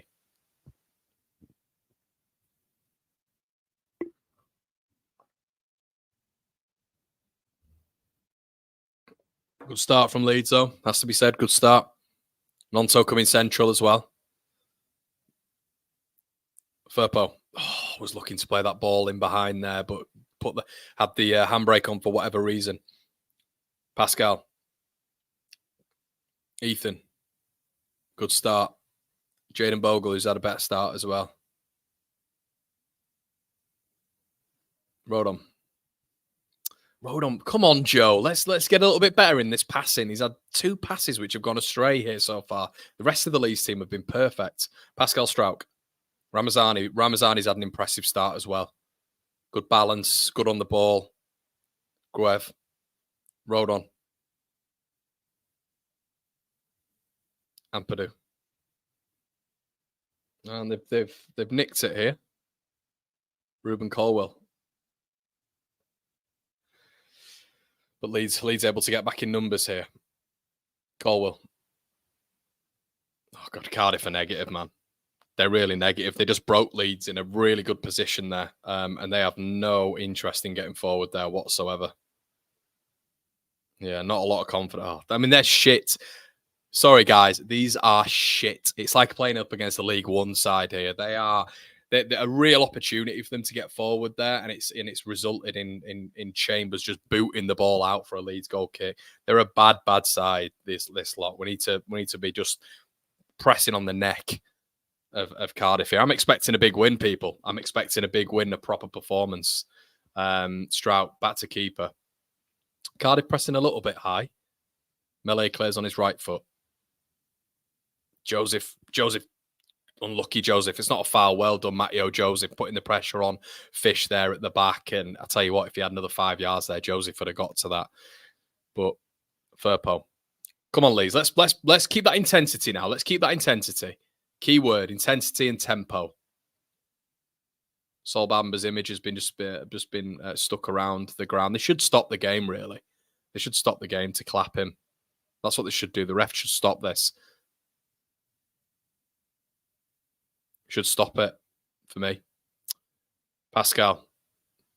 Because the worst thing would be, like, I know it's football, but if Leeds were to score now, and you kind of, both sides are remembering Sol Bamba, or if Cardiff would score, it'd be great for them. Obviously, it's been the home team and him being their legend. But I just feel it's a little bit out of taste, isn't it? Firpo. Absolutely abysmal from Junior Firpo. Ball been played to him. Lovely little sort of switch pass there by Pascal Strauch. Lovely little ball. And for some reason, Firpo's just roofed it into the net. But yeah, Sol Bamba getting his flowers, of course. Trying to beat the 70% record by pointless sideways. If we don't win this, then there's something wrong. They avoid in areas. Pass FC, no dynamism so far. It's time for action. Leeds. Our support is in good voice. Rodon is from Swansea. Yeah, mate, I know. I basically was saying there that he's from Wales. But for some reason, I decided to say that he was from Cardiff, which obviously is not. He's from the Valleys. Anyway, Leeds go again. Has dipped off just a little bit. Cardiff, I can't say this. Look, if Cardiff fans are on here, it's no insult to you guys whatsoever. It's your manager. As Ramazani gets torn down there, and it's a yellow card to Perry NG. Oh no, it's Sopsis, isn't it? Sopsis. And that's where Leeds, I've told you guys about 1,000,001 times till I'm literally red in the face. We need to have runners in and around that central space. Willian Yonso, Brendan Aronson, Ramazani, there needs to be runners in there. They cannot deal with it. They're old and stuck in the mud, that Cardiff midfield. Joe Rolls and Sopsis. Leeds United should be getting runners in and around that phase. Aronson, anyway. Oh, the ball was on, but plays a bit of a long ball there to Junior Firpo. Firpo back to Brendan Aronson. Aronson, Gruev. Come on, Leeds, let's go forward. Cardiff sitting back. Nonso. Aronson. Lee's trying to, it's the Burnley low block here. Lee's trying to look at how, got to be patient. It's a game of chess. Aronson. Good feet, Aronson.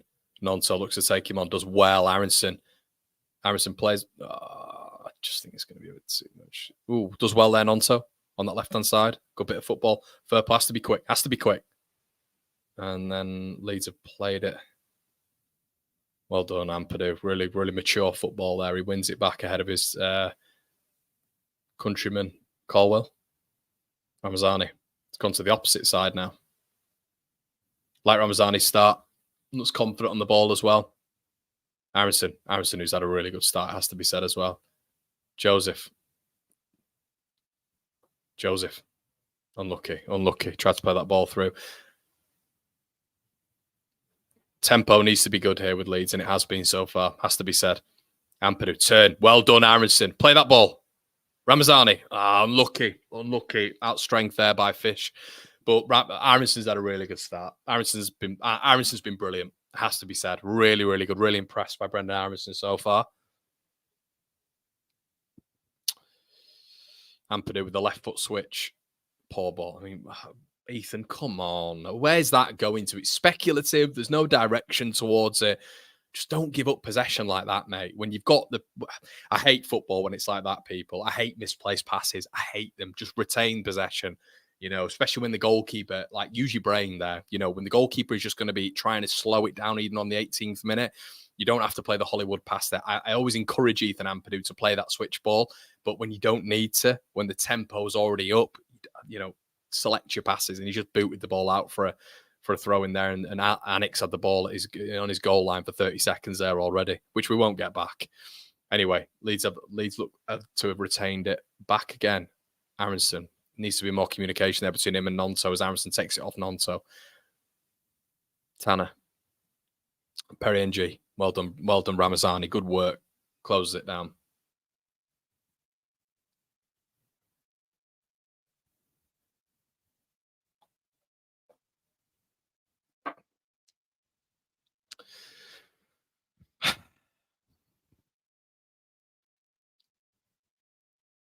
Leeds win it back. Cardiff, again, cannot play out their half. They cannot play. That's been the major criticism that Cardiff fans have levelled at their side. They're just not good enough when it comes to playing quickly in transition and keeping the ball in the opposing half, or just keeping the ball in general. They are not setting up to keep the ball here.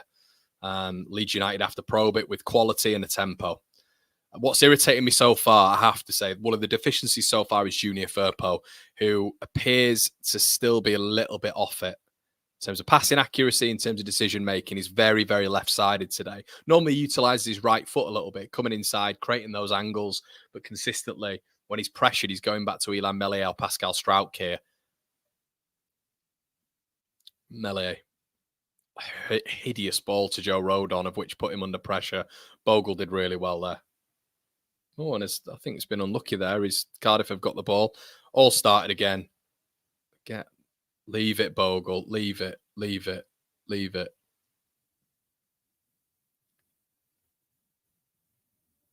For fuck's sake, Bogle.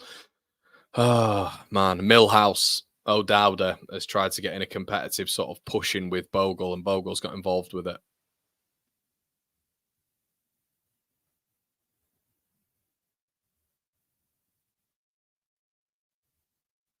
Get on with it, ref, you tit. Fucking hell, they're like school teachers, aren't they, the refs? Get on with it, man. Flipping heck, nobody cares. A bit of rough and tumble in football is absolutely fine.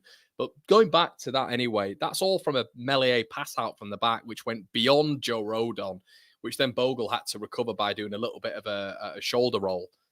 Ilan Meslier again. Keep the ball away from him. O'Dowda with a long throw into the box. Kanga. Ramazani. Aronson does well.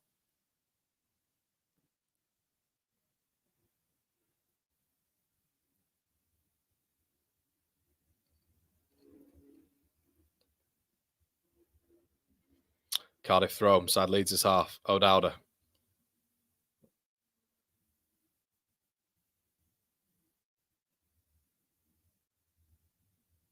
Switch.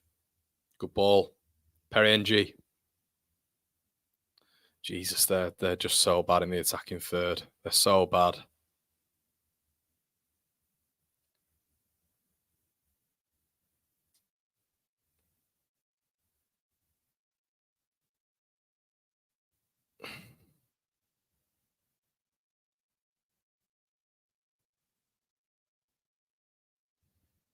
Firpo. Knocked on. So Leeds' best player so far has probably been Brendan Aronson. I think he's had a really good start. Leeds have just gone off the boil a little bit here. And it's not to say Cardiff are doing much, but Melee. Jesus Christ. It's not to say Cardiff are coming into it a little bit more, but just, maybe they're having a little bit more controlled possession, of which Cardiff shouldn't be having because they're a League One operation on the ball. Verpo, Joe Rodon, Bogle. Leeds have got to get that tempo back that we had in the first 10 minutes. And how many times do we say this regarding this football team? It's a 10-minute spurt, isn't it? A lot of the time, 10, 15 minutes. And look, we're in control, has to be said, but I don't want us to decrease on that tempo. Verpo. Oh, deflected ball. Really good chance. And and Nonto's still in. I mean, we've got to have something. We've got to have something there, referee. He's been cropped twice. Is it a red? Someone been sent off?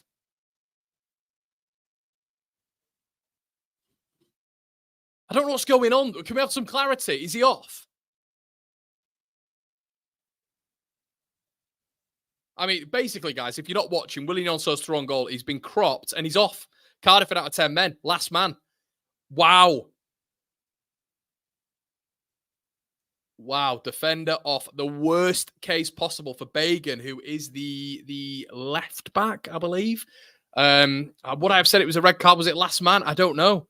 I didn't immediately think it was a red card, but yeah, I guess if it's last man, it's a foul. It's a red card. Cardiff out of 10. I mean, Leeds were really unlucky there. We should have scored. But brilliant stuff, eh? Great news that for Leeds United. Brendan Aronson now on the free kick. More than happy with that, everybody, I have to say.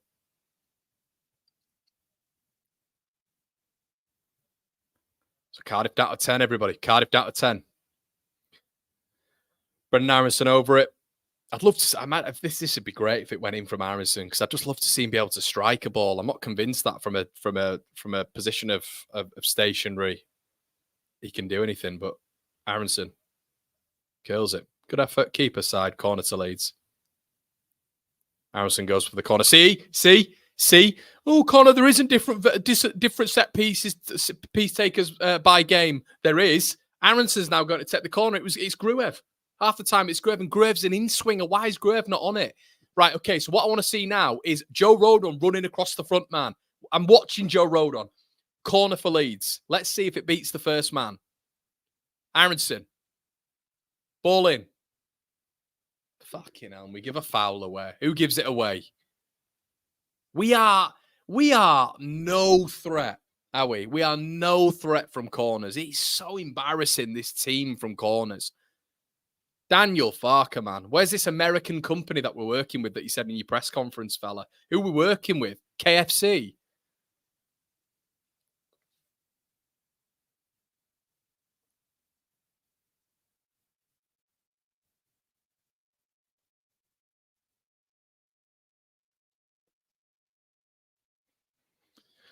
Oh, 26 in, and everybody, they're down to 10 men. Rodon wins it. Gruev. Well played. Stroud. Good control by Ramazani. Brilliant. And should be winning a free kick there, and the ref's an absolute you-know-what. Great tackle, though, from Firpo. Old school tackle. Ramazani, come on. Come on, Largy. Oh, great angle. Good football. Oh, go on. Aronson. For fuck's sake. Harrison's offside. I don't know why he just didn't leave it and Firpo take over it, but the referee, man, I mean, there should be a free kick to Largy anyway. We need to give the ball to Largy more. Like, look, it sounds really basic analysis. Largy Ramazani, I think, is the key here. Is his quick movement, his lovely balance on the left and right. They're all over him, by the way. Anytime he gets the ball, they're trying to pull him down. The midfielder's already got a yellow card. And now what we're going to see from Cardiff is a beg for a 0-0. A beg for a 0-0. So we've got to work our way through that, people.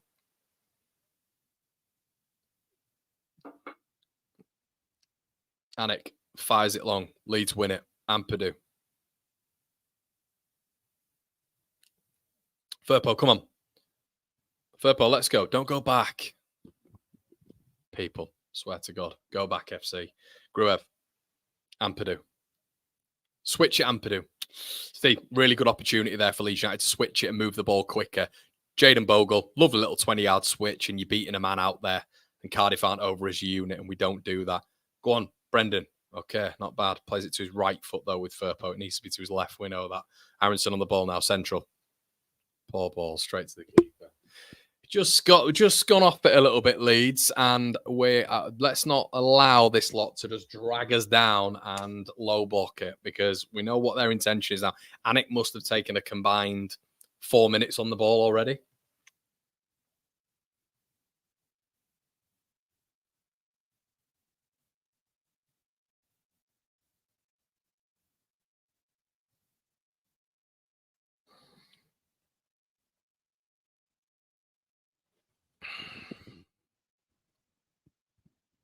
Leeds throw. Bogle side.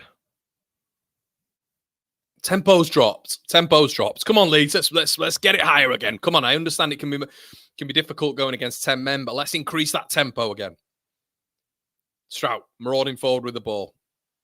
Plays it to Firpo's right foot, and you know what he's going to do when we do that. He's always going to play it back. Strout looking for that forward pass. Firpo. Lovely ball. Largy Ramazani. Oh. Really good position, Ramazani, and he's fallen over. And it's a Cardiff goal kick. And I think this does come back to what Farker was saying a little bit, and maybe it's youth Anik once again slowly going towards the other side of the pitch at a micro speed.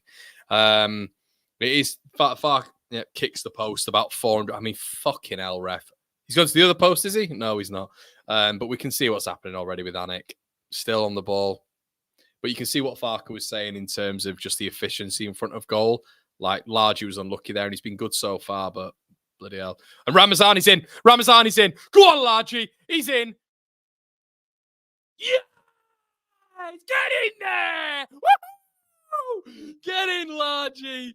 That is what Matteo Joseph, bless him, couldn't do last week. I thought he was caught up. And Leeds United, fantastic, great finish on the keeper's side, bends it in the corner. Absolutely fantastic. Largy Ramazani, all the substitutes go and celebrate with him. Cracking finish. Found himself through. It was parted like the Red Sea, the Cardiff defence. Really good finish. Oh, it's beautiful. Just round the keeper, bends it round, but they caught him up. I thought he'd gone a little bit too far left. It's a good finish. Really good finish by Largy. It's 1-0 Leeds. Exactly what we wanted when they went down to 10 men. Fantastic stuff. Brilliant. Leeds 1-up. Get in. Oh, let's get a couple more, as everybody's saying. Good stuff. Right, Leeds. We know what to do now. Stamp on the neck. I want to see pressure. I want to see Leeds suffocating them. I want to see us getting that goal difference up as Nonto charges down the left back and Leeds United concede a throw-in. But let's get up the pitch. Let's not sit back. Look, I don't think they'll do anything. I mentioned this in the preview. I don't think they'll do anything. I think we're going to be comfortable. The commentator's curse. It's just my opinion. I'm going to stand by it. Leeds, they're Cardiff are terrible. They're a poor team. Easily the worst we've faced so far. So with 10 men, I don't care. They shouldn't be getting anywhere near this Leeds side. Tanner. Good defending, Junior Firpo. Who really had a simple task there to just pass it to a Leeds player and did something a bit too complicated there, which is giving Cardiff the onus in in Leeds' half. But as we know, this will be probably Bullett's last game. Worst case scenario, down to 10 men within 30 minutes, and Leeds go 1-0 up.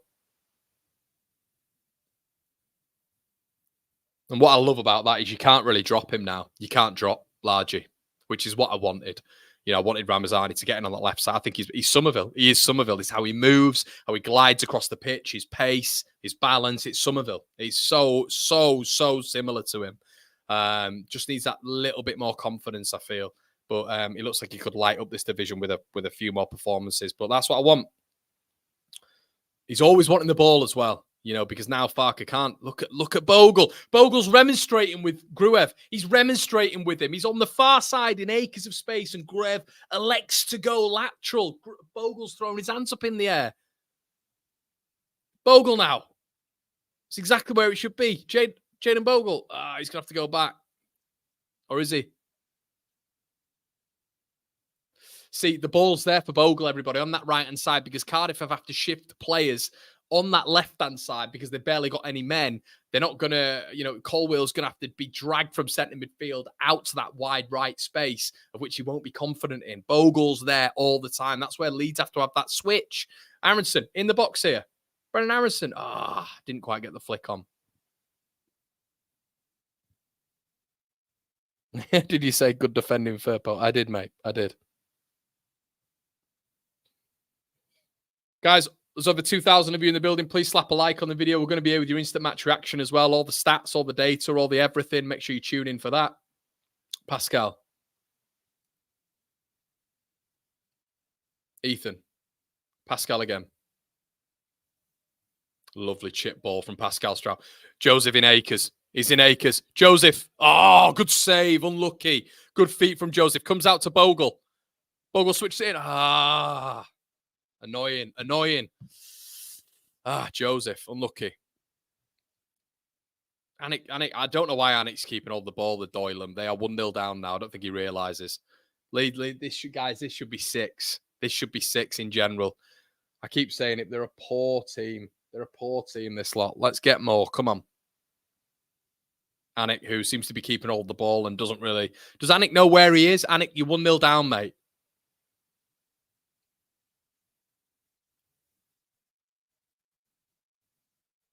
Knocked on. Shouldn't be in trouble there, Rodon. Melee, who's barely had anything to do. Stroud. Leeds in control there. It's like men versus boys so far. I'd love us to just switch that ball. Look at Bogle, man. Switch the ball. Bogle, it's doing Bogle's head in. That's something we're going to focus on the instant match, everybody. This switch, which is on all the time. I tell you what, he'd be doing Marcelo Bielsa's nutting. Switch is on. Bogle's on every single time. We just ignore it because we have to keep the ball on the floor. It's really frustrating. Unlucky Stroud looking for that defence splitting ball.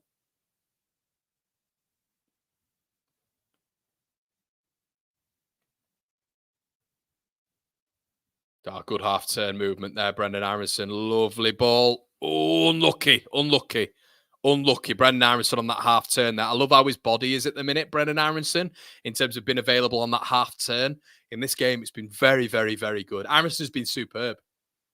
And nearly putting Joseph in there.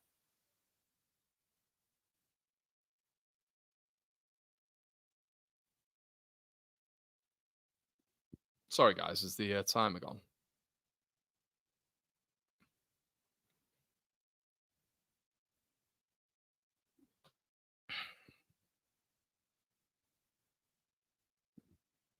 I don't know what Anik's doing. I think Anik thinks it's 0-0. This is absolutely bizarre.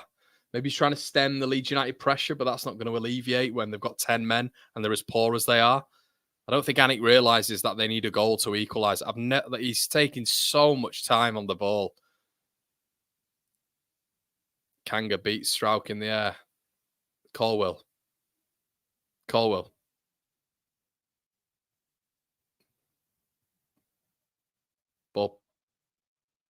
I mean, I think they've won a free kick.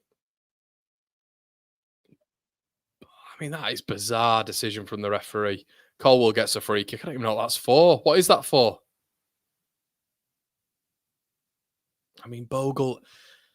Ah, Bogle. He is frustrating, isn't he? Jaden, it is a free kick, lad. It is. You're holding on to his shirt. He's frustrating, isn't it, with Bogle? You know, sometimes some decision making's very odd. Very, very odd. He was going nowhere there, Ruben Colwell. Going nowhere. Giving away a pointless free kick. I mean, it looks like he's going to go for a strike here. It's a long way out. About 30 yards out. Or is it going to be a ball in? Now, Colwell's going to go for it. Driven it in. It's not a bad effort. Easy for Melee. Decent effort from Colwell, though.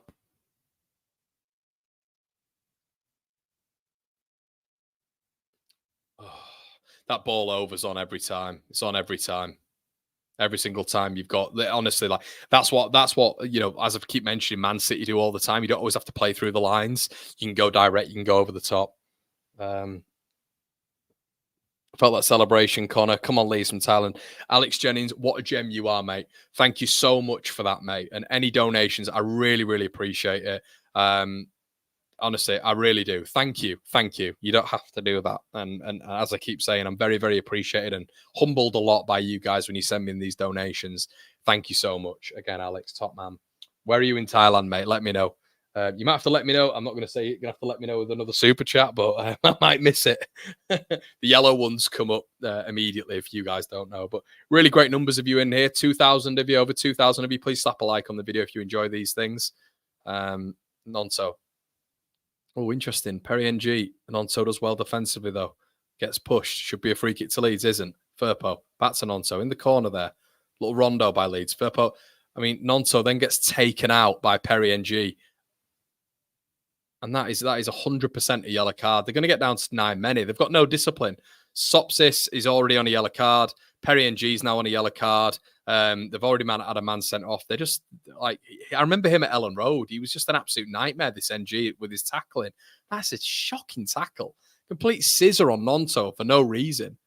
I'd be going at him now. I'd be targeting him because he's not a good footballer and he resorts to just dangerous tackling. I remember that Ellen Road with this Perry NG. It was the exact same. And at the Cardiff City Stadium. Do you remember the controversy? But just beat him with football, Nonto. Beat him with football because he can't keep up with you there.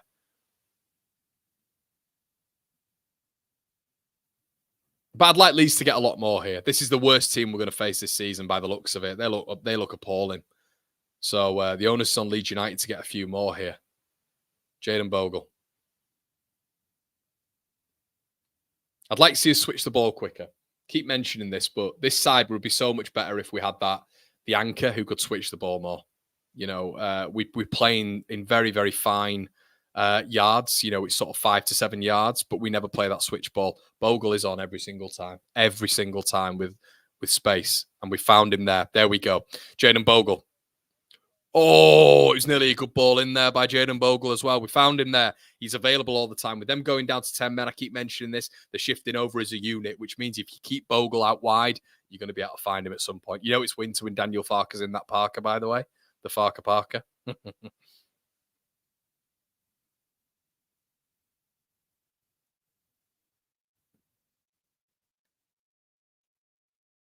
Lovely quick football there. Bogle, really well done. Really well done. Laji Ramazani now. Bogle continuing his run. Lovely ball by Ramazani as well. I don't think it's a penalty, is it? How is that? How is that Cardiff? So has he been adjudged to have dived there? And Bogle's been shown a yellow card. The referee has adjudged Bogle to have dived there. Just looked nudged, to be honest. It might have been soft. Was it a dive? Is that a dive, ref? A dive? Simulation? I'm not sure that was a ref. I think it looked a bumping, definitely, but harsh. Harsh.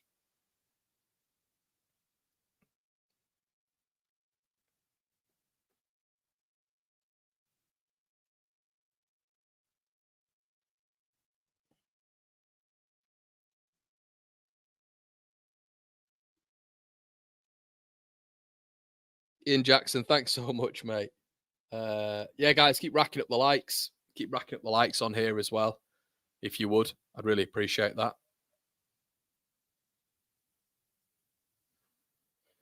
Strauk.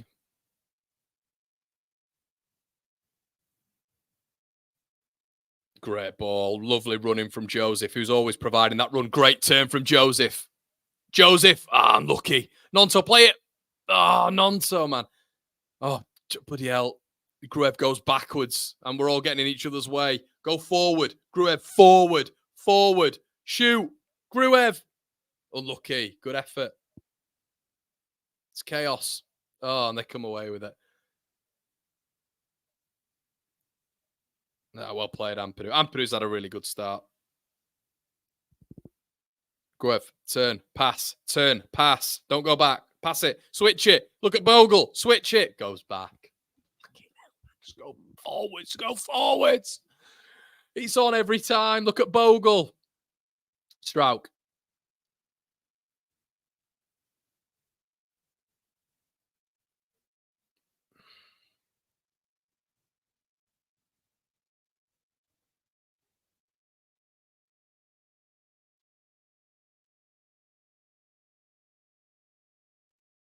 God, it's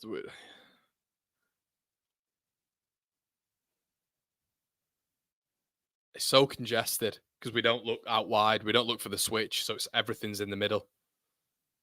Aronson unlucky. Tried to go through the legs there, which sometimes you have to do. Keep slapping the like on the video, guys.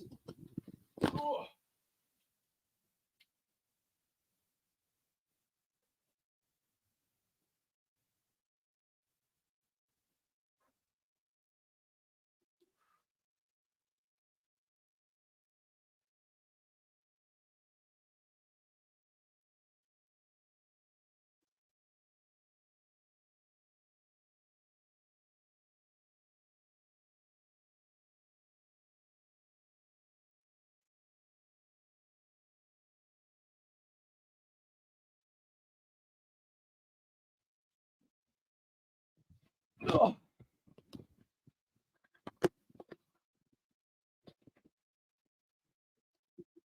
Ampadu, Gruev, space for Leeds, Firpo, Laji Ramazani. Loses it.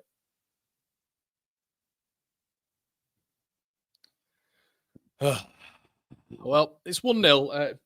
Should be more, but if I'm being hypercritical, it's good for Leeds. This is good. And I'm not down. I'm not being a dispiritor here or anything like that. I think we should be racking up goals against this lot.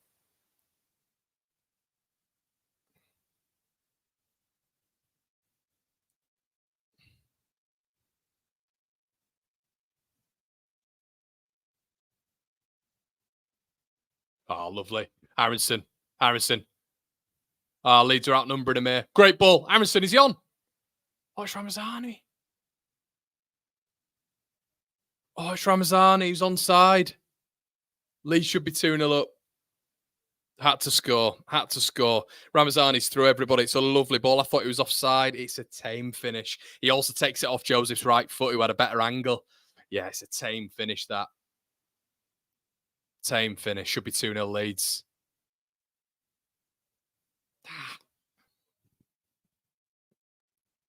Aronson, come on, fella. Put a good ball in. Run across the front post, someone. Please. Aronson. Oh, my God. Swear to God.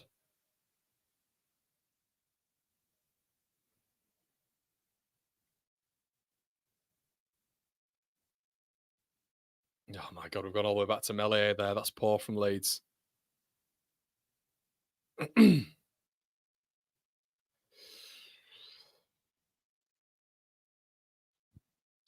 Terry says, very long time. Apparently, I can't talk, Tez.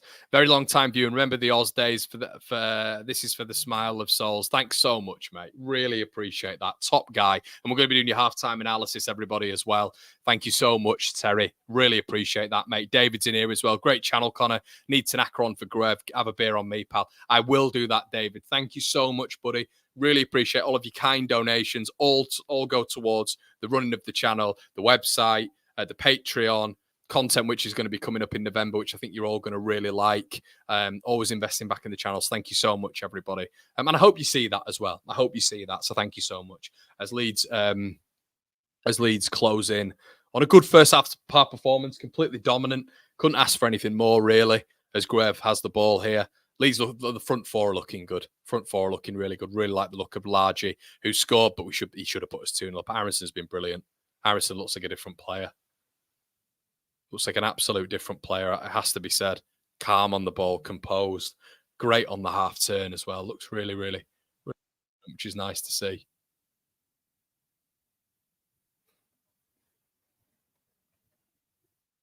Melee.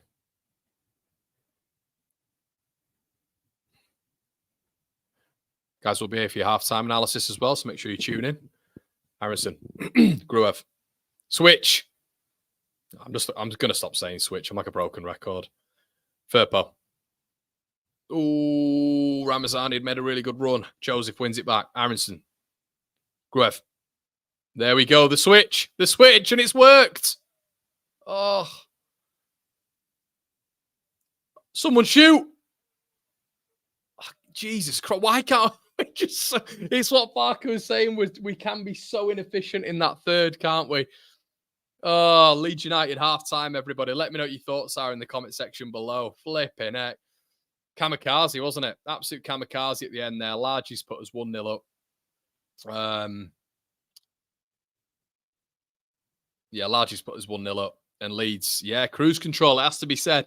I think this is a real opportunity, as I've said 3 or 4 times, for Leeds to get, a hell of a lot of goals. I think it really is, as we can see here with the halftime stats. Leeds are flying. Halftime natter from myself as well. So as we can see here, everybody, so it is a 0.03 expected goals from Cardiff City. Leeds with 0.99 total shots for United, 10 on target, 5. We've had 288 passes to Cardiff's 95. Fouls committed, 4 on Cardiff's side, 3 on Leeds's, and the big impact of the half as well, everybody, of course, is the fact that Bagan was sent off and gave Leeds a real opportunity to take the lead, and Leeds did that. Largy Ramazani, who I think has had a really good has had a really good cameo for Leeds United. He's somebody who I wanted in this starting 11. Why, I hear you cry, Leeds fans and Connor, what about Manor Solomon?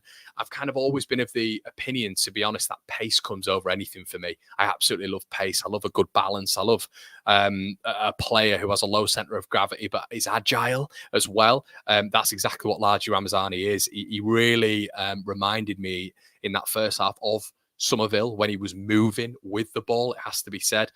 This is why I didn't want Willie Gnonto out the side. Has got Leeds a red card for the opposition and has been one of the cruxes in this side. So for all you who are saying Willie Gnonto's crap, he's not good enough, blah, blah, blah, your head is up your arse. Willie Gnonto is probably the best player in this division. So, yeah, him being on the side has been sort of back into his stride, has been really good to see as well. Aronson, I have to say this with Brendan Aronson. I didn't think, to be honest, I would see Brendan Aronson as a calm, composed, assured number 10. What I loved about him in that half is, and that's me, by the way, that's me. I'm big enough, ugly enough, and old enough to say when he was in the Premier League with Leeds United, there's no way I saw him as that. I thought he'd struggle in the Championship. I didn't think he was physical enough. I didn't think he had the vision, the guile, the innovativeness in that number 10 to be able to cultivate much. What I've seen from him this season, I have to say, has really impressed me. Today, he looks calm. He looks assured on the ball. He's always looking to play that ball in between the fullbacks and the centre-back, or split the centre-backs.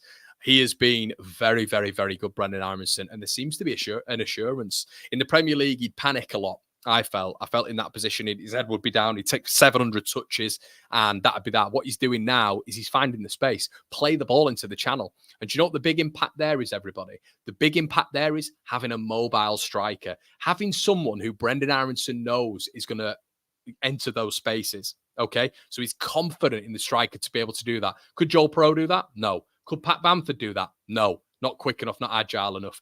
The beauty for Brendan Aronson is having Matteo Joseph because he's going to stretch the defensive line as well. By stretching the defensive line, what that means is there's more space between that front line and the midfield, which means that you're going to get Nonso, you're going to get Ramazani, and you're going to get Aronson ultimately being able to meander and utilize that space a little bit more because you've got 5 or 10 yards as opposed to that defensive line being closer to the midfield line or that offensive line if you're referring to Leeds United. So keep getting your comments in, everybody. It's some fantastic super chats. Thank you so much. Careful with your XG stats or Brownie will come for you. Brownie, I love him to pieces, mate, but he'll talk about XG when it's in his favour, and he knows that. My name, Jeff, says, never rest easy at 1-0. Tanaka on, I would dare say, new wing-back, get the game time also. Dare I say, give B9 20 minutes at the end? Absolutely not, mate. Not for me. Need a 4-0 from here, I'm seeing. Should be out of sight. Yeah, a lot of you guys on the same hymn sheet. Jeff says, was Largy's goal decent? It was, mate. Yeah, Largy's looked really good. I have to say, he's looked really, really good. He's looked assured on the ball. He wants the ball, which is something that we don't measure as football fans enough. But wanting the ball is you're not hiding away from the ball. And when you don't hide away from the ball, that means that you can do something in games. And your brave players step up. And if Daniel Farker was talking about the human aspect. He was talking about the human aspect of a football game. And I think he's bang on when he comes to that because the human aspect of a football game comes into it. You know, if you're Largy Ramazani, you're going to be nervous coming back to English football from when you were at Scum. So him coming back in right now, him performing at the level that he is doing in this game, him scoring, really lovely finish as well, by the way, and should have had 2. It's a real credit to him as a young lad. I think he's been really good. But as I have to say, I think the front 4 have been very good. I think Joseph, once again, he won't get the flowers from Leeds fans because Leeds fans credit a striker with only one thing and one thing only, scoring a goal, unfortunately. But what Joseph does is he does so much. He does so much. He allows that 3 to be able to reach their top level because he brings the defensive line back with him. So he stretches everybody. The centre-back is following him everywhere because Joseph is getting the better of both of them. Even when you had Bagan on, he'd be going to the left side, he'd be going to the right side. He's a nightmare because he doesn't stop moving. So I think, what he gives this side is ultimately more than just goals. And I'm really happy with his performance so far as well. Let me know what you guys think in the comment section below. Gruev, the 1-2 merchant. He is it's a good point. He is a 1-2 merchant. Please take Gruev off. He takes unnecessary touches and goes backwards even when there's no pressure. This team would be perfect if we had a finisher up top. Whatever they've done with Aronson last season has definitely made him a top player, or a good player, I should say. Jack says red card was a farce. Yeah, it didn't feel like a red card, did it? If that was Leeds, I'd be well upset with that, has to be said. Matteo should be scoring goals. He had 2 one-on-one chances that he's not missed. Where's the other one? Where's the other 1 versus 1? By the way, I'm trying to be fair with him here. I'm trying to be fair and look, as I've said with Joseph, he should have scored last week. But I don't know. Has he had a 1v1 chance today?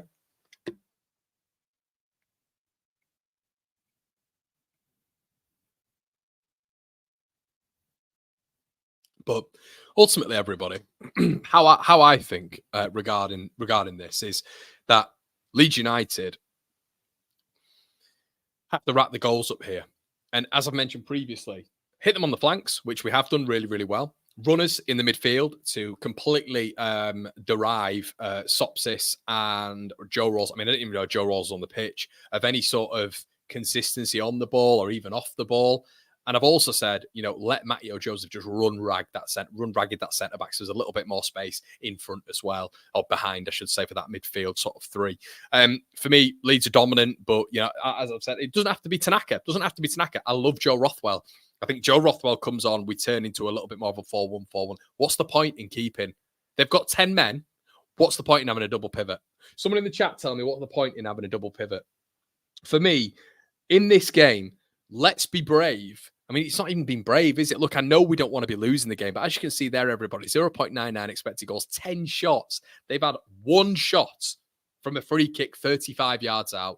Leeds, you put Tanaka on, you put Rothwell on for Gruev. I'm not saying he's not had a bad game. And if anything, Gruev's more advanced than Ampadu. However, Rothwell, Tanaka would be more comfortable in those spaces because generally Gruev is just a more defensive football player. So he'd be more comfortable in those positions. Joe Rothwell and Tanaka would be as well. If you don't want to put Tanaka on because it's too early, don't. But I think Tanaka right now, they're out of 10 men. It's Cardiff, with the greatest respect. They've been really, really poor this season, and they look awful, everybody. They can't string a pass together. In their third or our third, they're slow at build-up. The tempo's on its arse. Why not bring Tanaka in to build his confidence? Why not bring Tanaka in? Give Gruev a rest. Give him a rest. The game isn't won, but are you losing a lot in bringing Tanaka on? You're losing nothing. If anything, you're gaining something for me. Need to be passing to Bogle more. I agree, mate. That's another sort of like a statistical thing that we need to look at for me. Bogle now, because they're down to 10, is constantly on his own. Constantly on his own. They're shifting over as a unit onto this side. And I'd love it. I don't know why we don't do it, everybody. And I think we're all... Were we blessed when we had Marcelo Bielsa and having that Calvin pivot double in that pivot in front of the centre backs, of which it would just be give me the ball now, long range, pass it. Bogle's out there and he's been doing that. He's been going like every time they're not playing the ball out to me, he's been going, come on, pass the ball out to me. But we don't do it, and that's got to be a tactical instruction. It has to be a tactical instruction. And by the way, I think that is another assist. I think that's another assist for Matteo Joseph as well, by the way, as Largi Ramazani went away and celebrated that. I think it is. All right, El.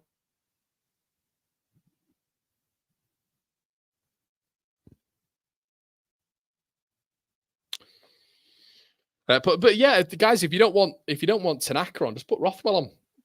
That's what I do. Someone who's just a little bit more comfortable in those spaces for me. Gruev, look, I don't mind Gruev whatsoever, but I just think he's a bit limited. But lovely finish from Ramazani. That's great to see there. Really good to see. But yeah, Leeds 1-0 up, but could we be doing a little bit more? Just a little bit more. Who knows? But yeah, 74% possession. Leeds are all over them, aren't they? Absolutely all over them. And a load of you guys who are here with me now, make sure you're coming back and seeing us on the instant match reaction of which we're going to be getting your stats up. We're going to be talking through it like we are now. We're trying to improve the watch-alongs, trying to get them to a different level as well. We do the pre-match stuff as well, guys, which we talk through the key players. We've got talking points of which we put on screen. I'd really encourage you guys to come and have a look at the watch-along for the full hog. I know some of you chime in for the halftime natter as well, but yeah, it's a really good conversation. But Gruev had a chance here. We can see that's been put on screen. Ampadu played the ball. Lovely interchange by Leeds United. Fantastic ball from Willian Yonso again. Played the ball in. And yeah, Leeds should have scored. Aronson should have put it in the back of the net. And this is what I'm saying with Nonto. Nonto's been pivotal. I cannot understand Leeds fans who think that he's crap. I get it in the comment section, even on Twitter, which is, not a barometer of sense a lot of the time. But you get it on Twitter. He's shite. Get him out the side. Your unbelievable analysis of a football game if you want Willian Yonso out. He's just involved in everything good that Leeds United do. They've got this highlight on an LUTV at the minute. It's about 8 minutes long. But Gruev's had a couple of chances, hasn't he? Gruev's first touch is always backward. He's been trying to play it forward more often, but it's not as natural as he would be with Rothwell or Ao. My top channel, by the way, top man, mate. Really appreciate that. Thanks for the compliment. But yeah, I agree, Lorcan. I think, when you look at Gruev, I think he's been good. I think he's been all right, Gruev. Like, he's had two chances within 3 minutes at goal. When have we last seen that? 3 chances I think he's had on goal, Gruev. But it's just not natural for him, is it? It's not natural like it would be for a Rothwell or for a Tanaka. I just don't think it's as natural. I think they sort of morph into the number 8 role a little bit better. Just showing the red card again, everybody. What are your thoughts on that? Credit to Willian Yonto again for staying on his feet and trying to score the goal. But I guess it was last man.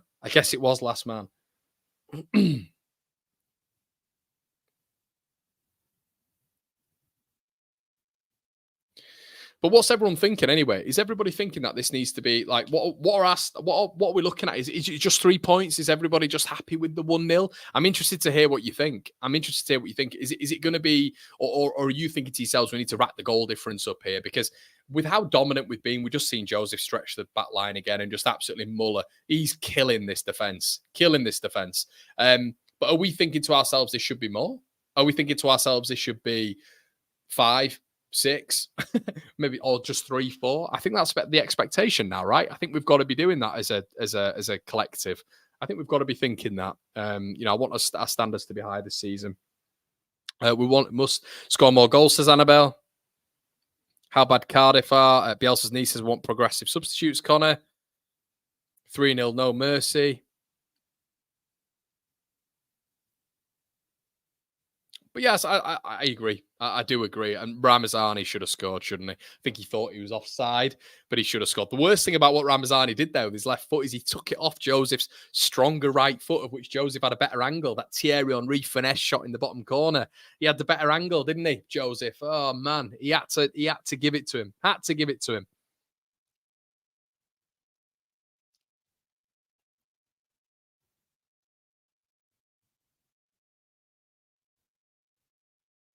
Weakest link, Connor says Paul. Nothing like us focusing on some positives, is the Paul? Weakest link, I'd say Melia. No, I'm joking. Weakest link, I don't know. I don't think there's been a weak link, to be honest, Paul. I don't know if there's been a weak link. I think Leeds have been utterly dominant. As I say, if I'm to criticise, it's just the long balls, the switch balls. I don't understand why we don't do it as a team, and that is Daniel. It's down to Daniel Farkritz's instruction. He wants us to keep the ball in tight spaces, 5 to 7 yard passes, and we'll play the very, very rare occasional ball. But yeah, for me, I've never understood it. I've never understood it. You've got a player in space. Just take it on yourself, your onus as a football player, to spray that pass. But we don't do it. We do not do it. It's very, very, very odd. But that's probably my main criticism. Nicholas says patience.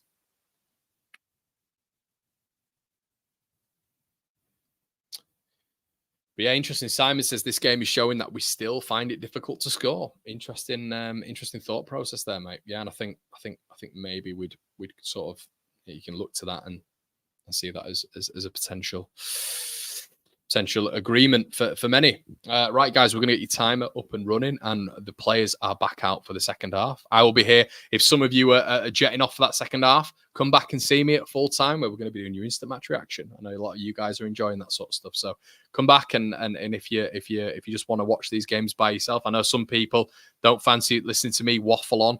I will see you very, very soon, I'm sure. But for those who are sticking by, I'm just going to get your timer sorted now, so we're ready to rock and roll, people. Don't worry, we're not going yet, everybody. We're not going yet. But please make sure you're slapping a like on the video as always, everybody. Really appreciate all of your fantastic support. I have to say the super chats have been nothing short of humbling. So thank you so much. And yeah, as I say, guys, if you want to become a Patreon member, we've got more stuff going on over there now. We've got Patreon exclusive articles, but if you want to go onto oneleeds.com as well, you will see where a lot of your contributions are going. So thank you so much for all of your lovely support of the channel. That's all I've got to say. So thank you. But we're about to kick off for the second half. Leeds United left to right, Cardiff right to left. But let's get that second goal. Let's get that second goal. No substitute so far. Did we expect anything else?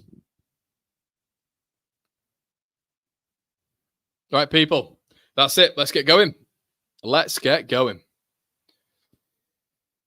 And Cardiff straight away boot the ball to Elan Melee. This is what we're facing, everybody. So Leeds United need to start racking up. They've made a change. Jay Collins has come on for Cardiff. Can't profess to know where he plays.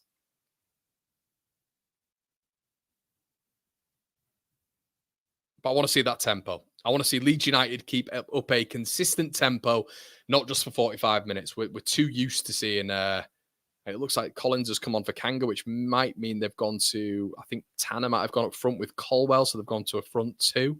And Collins has just gone into that defensive shape as well. Has gone into a either defensive midfield role or a sort of back six. So it's going to be tight for Leeds. But the good thing is we're winning the game. It'd be worse if we weren't winning the game now and they'd gone to a back 12. Bogle anyway.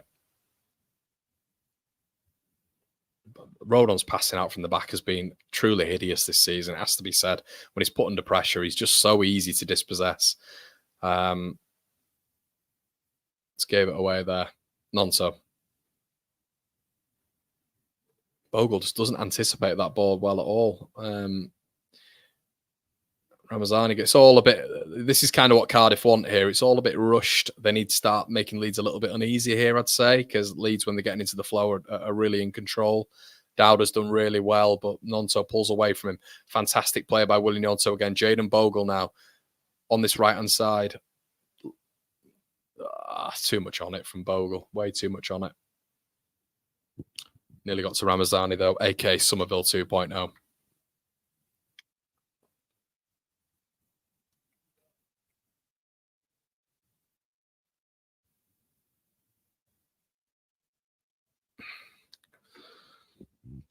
Collins, the substitute. Rodon wins it. Easy. Bogle will likely go back to Ilan Melee, which he does. Tempo. Bit of intensity now, Leeds. Let's get that second. Strout marauding forward. Lovely ball in. Aronson on that half turn again. Tackled well. Really good tackle by the Cardiff central midfielder. Perry NG intercepted again. Cardiff has not been able to keep hold of it. Aronson. Unlucky. Keeper has the ball interrupted.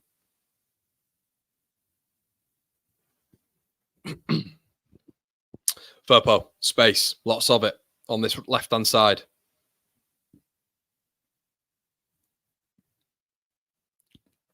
Criticism of Leeds not being as clinical as we should be, maybe. Bogle, right-hand side. 2-0. Oh, I can't believe it.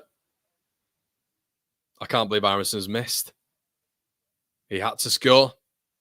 And this is, I guess, this is what DF was talking about when it's that efficiency in front of goal. Bogle on the overlap. Aronson's in. It's harder to miss, everybody. Harder to miss.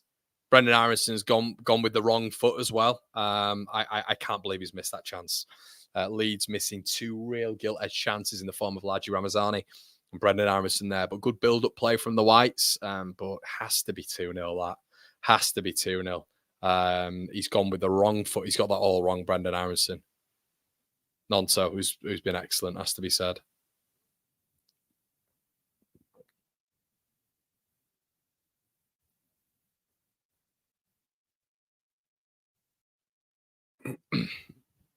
Sopsis on the floor there, complaining to the referee. I don't know what he's complaining about. He's got a free kick. Approaching 49 minutes, everybody. It is 1-0 Leeds. Should be 2 at the start of this half. Brendan Aronson, glorious chance. Good, really good play from Bogle. Fantastic little driven ball in as well. And Aronson's gone with the wrong foot and missed. Should be 2-0 Leeds.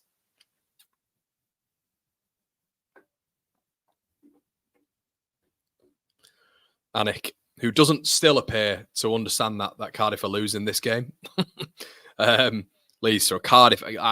This, it sounds awful, and it feels like I am tempting fate here, everybody. But Cardiff are the worst side we've played by a country mile this season, and that includes Portsmouth. I mean, Firpo's just played a foul throw there, and he's got away with it. But Leeds on this transitional counter attack now. Ramazani cutting inside. Players ahead of him, and it's a really poor ball from Ramazani. It's a really, really poor ball from Laji Ramazani. Has to be said, he's got 5 runners ahead of him, and he's picked the wrong ball completely. And Cardiff, and it's a bad ball as well. Leeds have given a free kick away, but Ramazani's ball went straight to the Cardiff player who's running back. They were in a whole bunch of hurt there with Cardiff, and yeah, we should have punished them again. Yeah, it's the efficiency that the manager was talking about with Leeds. It'd be nice to see us match our XG a little bit. And what I mean by that, everybody, is all these goals. You know, for example, Burnley at the start of the season when they beat Cardiff 5-0, their XG was like 2.14 and they scored 5 goals. You know, that's exceeding your XG. It'd be nice for Leeds to just exceed their XG consistently. So I'm not sure we do it often enough.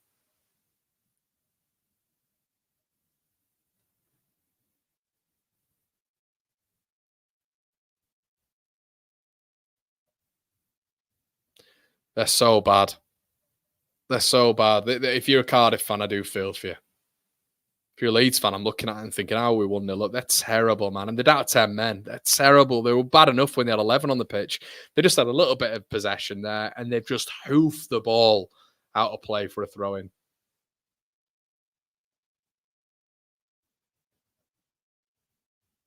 Bogle, anyway.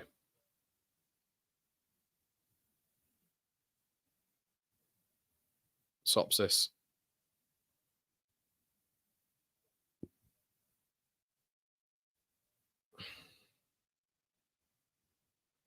Leeds throw.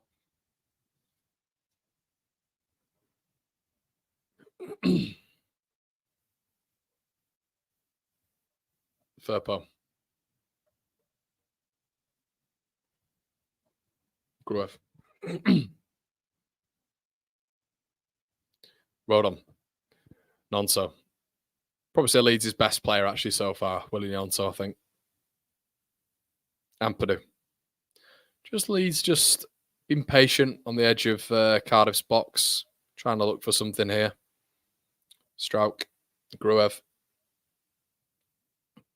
Firpo. Get out the way, ref. Nonso looking to do something. So the thing with Nonso, he's the one who just increases that tempo, guys. If you're not watching, he's the one who's trying to lead to just sort of like playing it and playing it and playing it. And the ball gets to Nonso and he actually actively does something. And Firpo's offset. Firpo, that's criminal. It's what irritates me so much is, when a winger, everybody, or a fullback is offside and they can see the full line.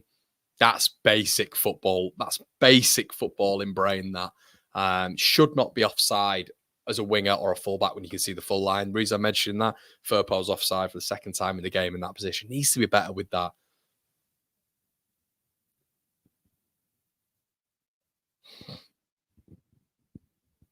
Yeah, tempo's dropped. Has to be said. Cardiff are not offering anything. They're not offering anything whatsoever. But as we all know, everybody in football, 1-0 is a dangerous scoreline. And it clears. Colwell does well, Colwell, but so does Strout.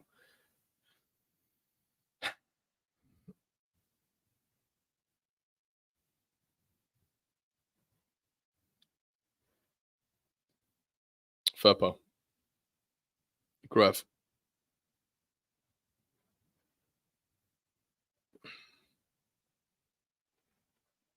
Rodon.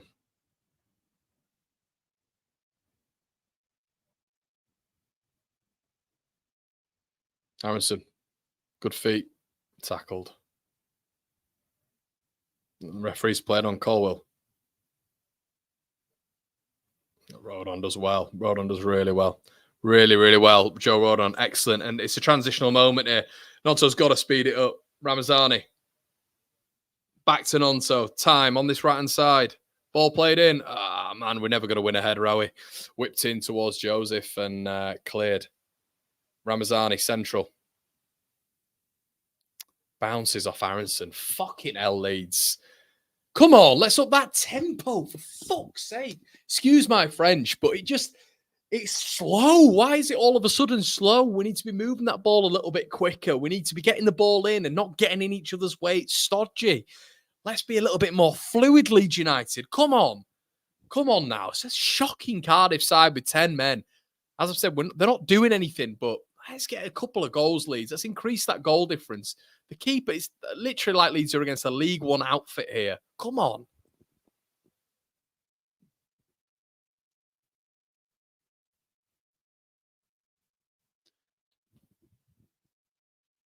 And some of you guys might think I'm being a bit dramatic here. We're 1-0 up away from home. We need to get points back on the board. I just think when you look back at the end of the season, when it comes to goal difference, which it could be down to this season, you look at a game like this with 10 men.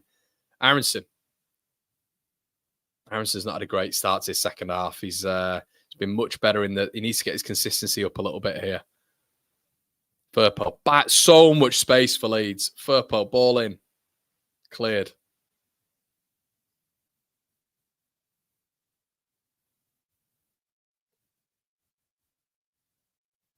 Aronson. Ampadu puts the ball in to Ramazani, though. No, Firpo. Ball played in again. We can't win headers, guys. We can't. The ball gets played into the box. It's completely pointless. We can't win headers.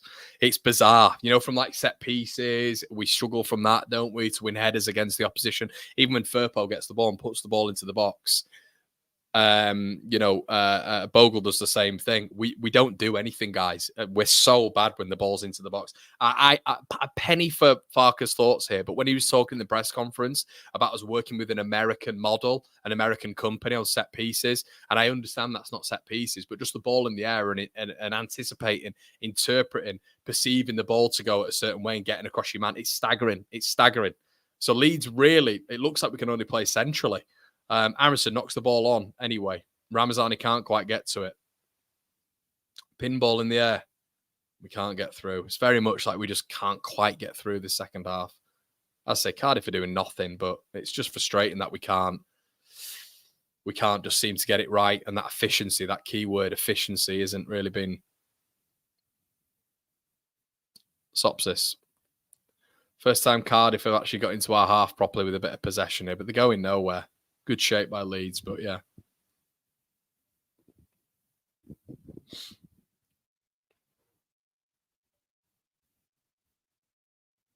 Ampadu. Leeds intercept. Nonto's gone. Play it, Ampadu. Ampadu doesn't play the ball and then plays it too late. This is what I'm saying, guys. These switch balls, we just don't play them. Nonto is honestly, Nonto is beyond his man. He's beyond his man and he's beyond the centre back. Ampadu has the ball at his feet. Delays. Nonto's then ran offside. Then he plays the ball. We just don't seem to get these switch balls right. We either don't play them or we just get them wrong when it comes to the the timing. Tanner off and El Ghazi on, obviously ex-Villa player.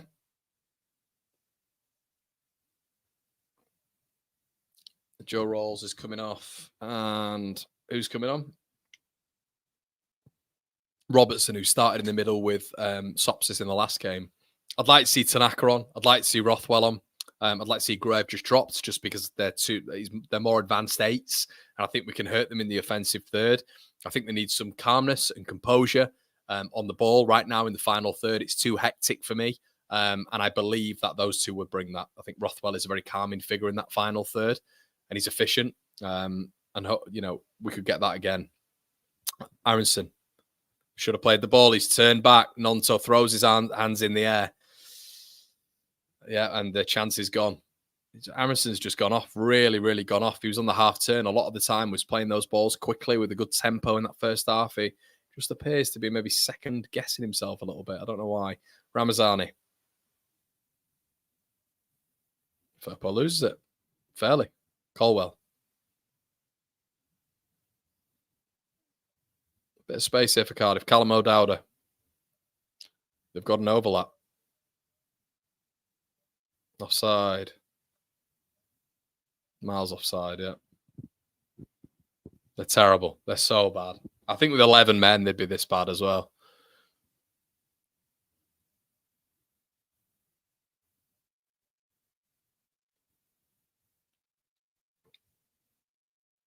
Leeds, I have to say, have not been good this half. They've not been good. 20 minutes in, or 14 minutes in, not been good. They've not been good. We're not pressing the action enough. The tempo's decreased. Definitely, the passes aren't as good in the final third as they were in the first half. Where we look very much in control, but Cardiff have encroached into our half 3 times now. That doesn't sound like a lot, but it just takes that one pass, as we all know, that one set piece. 1-0 is a horrible scoreline. It's the most dangerous scoreline in football. And I'm not saying I genuinely don't believe Cardiff are going to do anything. I keep saying this, but it's disappointing this for me that we're not doing enough in the final third. The efficiency is just not good enough. Selection of passes, the timing, the tempo has just gone off a bit.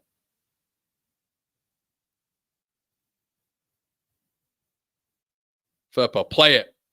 1 touch, play it. 4 touches. Joseph, Ramazani, better. Corner Leeds.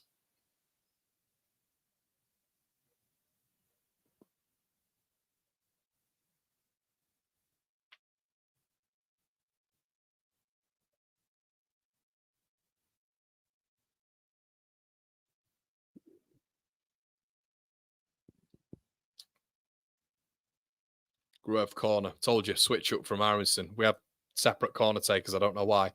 Plays it in. Fired over. Well, at least we got contact on it. This is so fucking boring, guys. I have to be honest. This is such a boring second half. First half, we had a bit of tempo. There was a bit of an injection. We looked a little bit crisper. This is so boring. This is boring.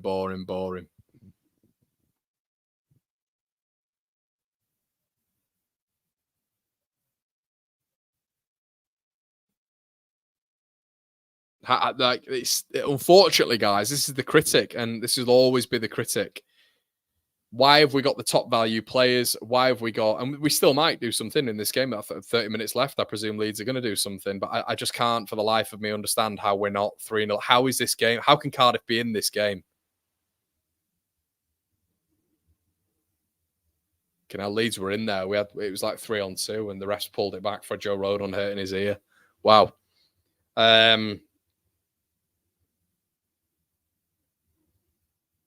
But yeah, look, I think we're all on the same hymn sheet, aren't we? It's look, we're winning, it's good. 3 points hopefully coming back to Yorkshire. But it's not convincing, is it? It's not convincing. But then again, they've not been in the game at all, have they? They've not been in the game at all, but they shouldn't be in the game. 10-man Cardiff, bottom of the league, 10-man. I just think we should be out of sight. And Dorigo's just said the same thing on co-coms. It's very frustrating that we're not out of sight. And if you've got co-coms at Leeds United saying that when they've got to toe the party line, really, it's you know.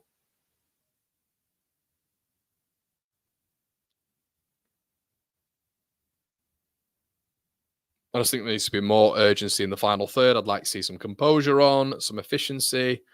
Why don't we bring on another midfielder and just take Gruev off, who's barely been in this game? The second half, I should say. Do we need 7 defenders on the pitch?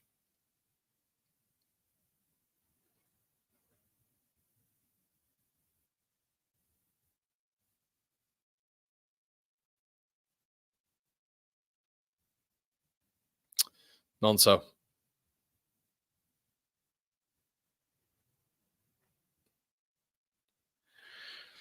Yeah. Gruev. Side.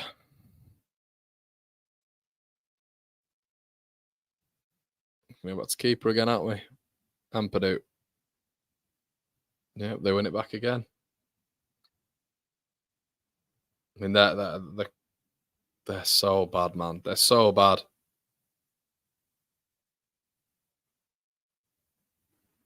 I can't believe how bad they are. This could be one of the worst championship sides right now. Context-wise, right now, one of the worst championship sides I've ever seen. They can't string a pass together.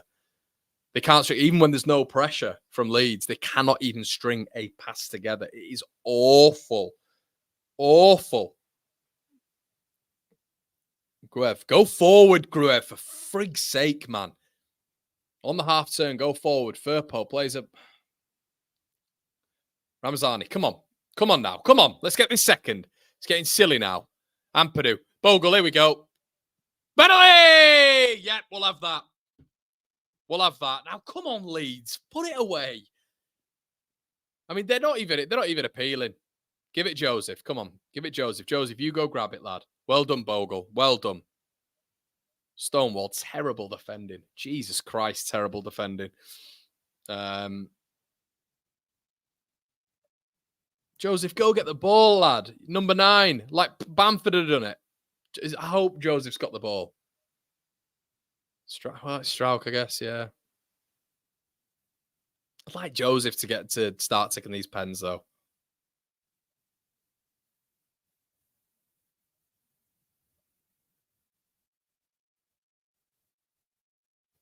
Come on, Pirate.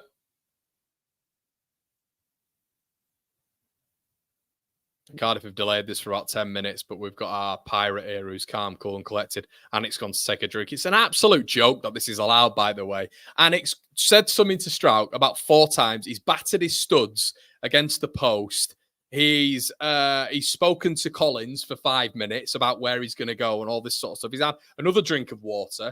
The officials are disgusting. They're so bad. Come on, Pascal, put it away.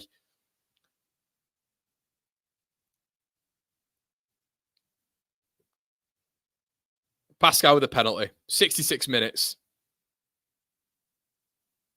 Come on, Pask. Normally so good on penalties. Pascal Strauch. Saved.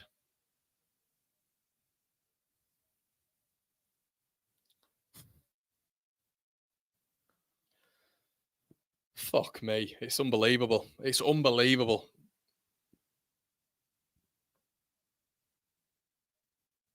It's a crap penalty as well from Strauch. Crap penalty. Really bad. I cannot, but thank God we're 1-0 up, by the way, because I'd be losing my SHIT right now. I cannot believe this is 1-0. Cannot believe this is 1-0. And we're making this bozo in net look like Neuer.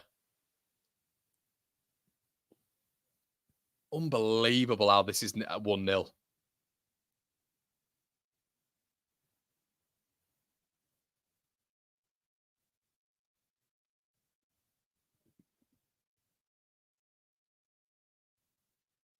It's a terrible penalty, Pascal. Normally, he's just hitting the corners, isn't he? Hits the corners with assurance, hits the side netting as such. Anthrop, I think it's you, Anthrop. I'm not out of sync, mate. Look at my timer. My timer's it's precisely in sync with the time that I'm watching, mate. For me, I'd like to see. I don't understand why this is not instruction. Why is Matteo Joseph as the number 9 not getting that ball? Bamford would be getting the ball. I don't want Pascal taking the penalties. I want Joseph to do it. Even if he misses one, fine. But your number 9 should be taking your penalties. Collins is going to start, whatting with Anik in a second. Save the penalty, lad. Not cured world hunger. But yeah, you could probably tell by me. It's 3 points. Kind of what you're complaining about. It's like the efficiency of which we've struggled with. I feel for 2 years. I feel for 2 years we've struggled with efficiency in front of goal, and it's so frustrating to see some of the chances that we get. Look at the Sheffield Wednesday game, the gilt-edged chances we had. Hull gilt-edged chances. Portsmouth I've never seen anything like Portsmouth. This game is another example. How is this 1-0? How is this 1-0? And the thing is, everybody, it's not for me. It's not just the result; it's the goal difference as well. The goal difference, which means a lot at the end of the season.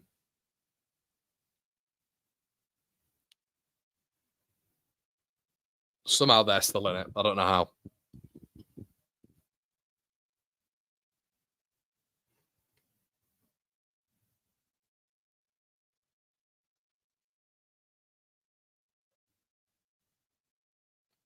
Right, it's going to nip to the loo, guys.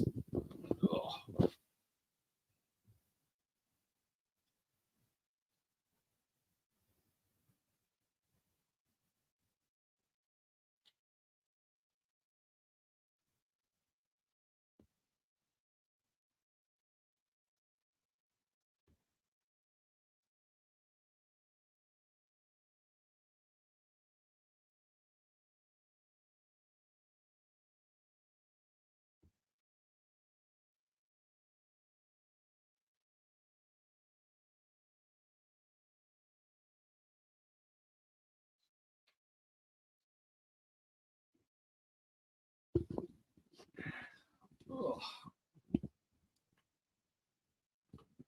Well, so far 1-0. Still waiting on this head injury, which I don't know.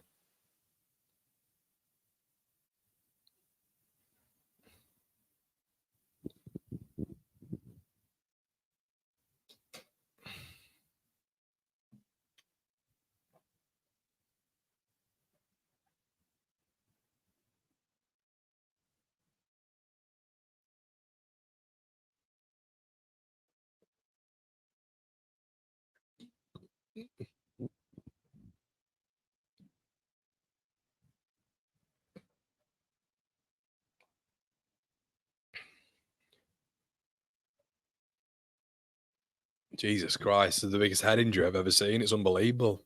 Taped him about 900 times. But yeah, guys, man, let's get into a couple of your comments, I guess. Cardiff commentator was reading the Prem results of the game. Is that boring? Yeah, it's terrible, isn't it? It could be worse. It could be down to 10, man.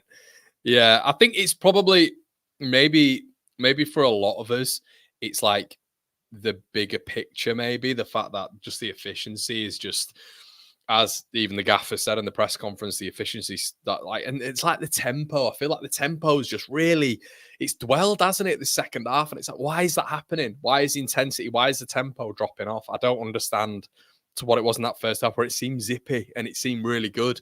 I don't know. It seems like Grueb's not getting the instructions not to get too far forward. And I'm not saying that with Grueb, by the way. It looks like that's more of instruction because he was getting further forward in the first half. Yeah, just Leeds a little bit more, just, I don't know, complacent. I don't know if that's the right word. But it's not been great the second half at all. And once again, it'd just be nice for Leeds to put together a 90-minute performance, against this lot who just, I know it shouldn't. I mean, anyway, there's no point in going on about how dour Cardiff are.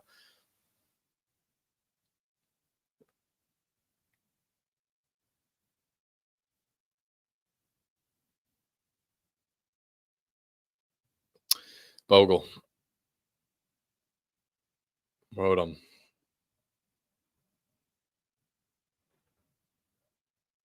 Strauk.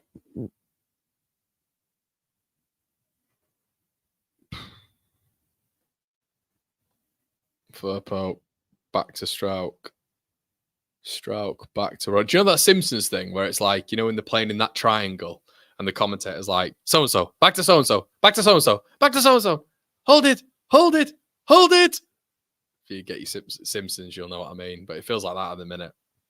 Just pass, pass, pass, pass, pass. Someone just run between the lines. Someone do something. Come on, road on. Bogle. Throw in.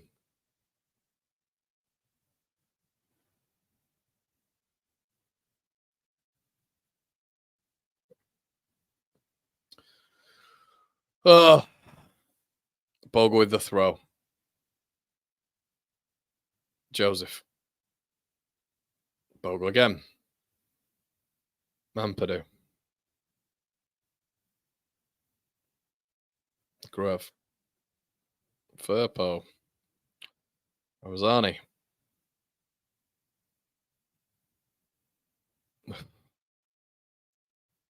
Mampadu. Goal kick. Fuck me, this is shit. Sorry, guys. It's just, yeah. They're winning the game. I'm trying to just hold back my thoughts a little bit because I'm like, look, we're winning the game, but this is. You can even tell when Bryn Law and bloody Dorigo are saying it. Employed by the club, by the way. It's just, yeah. I don't know. Are we struggling to break down a Cardiff rear guard? I don't know. 1-0 at least. At least we're winning the game and taking the points back. That's the main thing, I guess.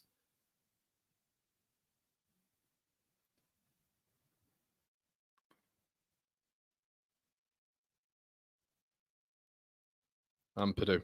Furpo. Don't go back. Furpo. Guess what he does? He's been poor, Furpo. Really poor. Safety on the whole game. Really, really poor. I don't know why we're not risking it. But look, another midfielder in there would do it justice for me. A midfielder who's a little bit more.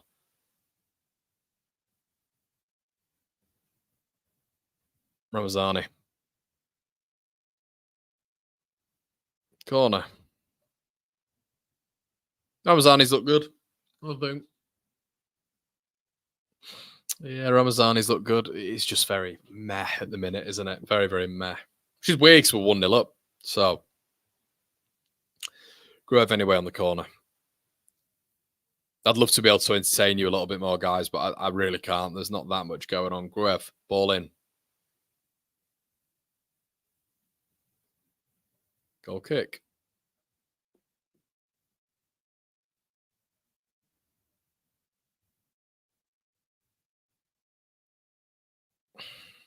Anik goes to the complete opposite end of his box, not realising what the score is again. Damn.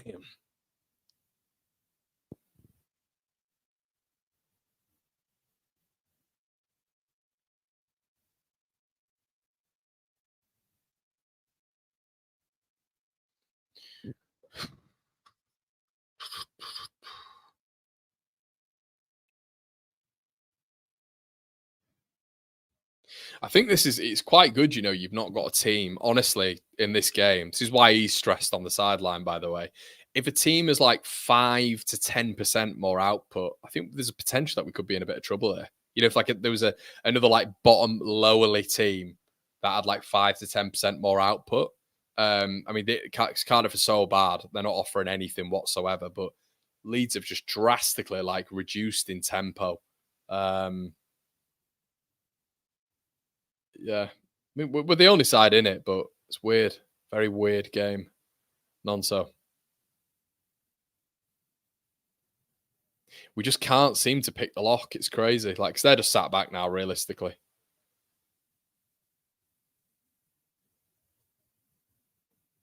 Ugh.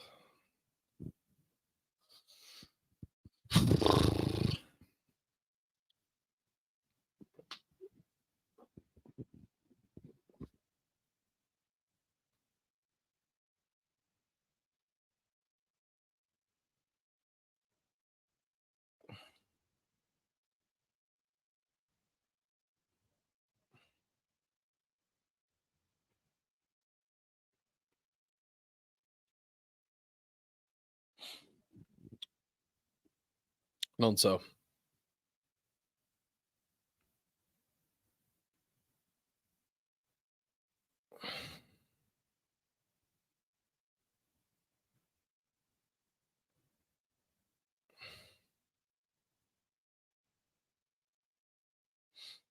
Furpo.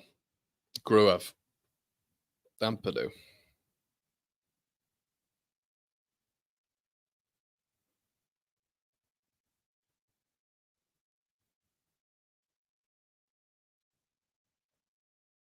Gruev. Furpo. Gruev. Fucking hell, Leeds. Get the ball in the middle. It's just get the ball in it. We're just teetering around and then we lose it. It's just so annoying. Put the ball into the box. Are we trying to play how many passes can we get? Does that get us an extra 3 points? Am I unaware of this? Put the ball into the frigging box. Play a crisp pass to the penalty spot. See what happens. Let's just do something without just pass, pass, pass, pass, pass, pass, pass on the edge of the box. It's so frustrating sometimes when this team should be clear. And also, I'm not blaming Pascal Struijk at all for that, by the way. Like, we're all talking about him being the best penalty taker at the club, and now he's crap at penalties, apparently. Pure revisionism. But look, I can't, for the life of it, you don't even have to take your Prince Gruev off. You don't have to do that. Just do something different. Maybe add another attacker. I don't know.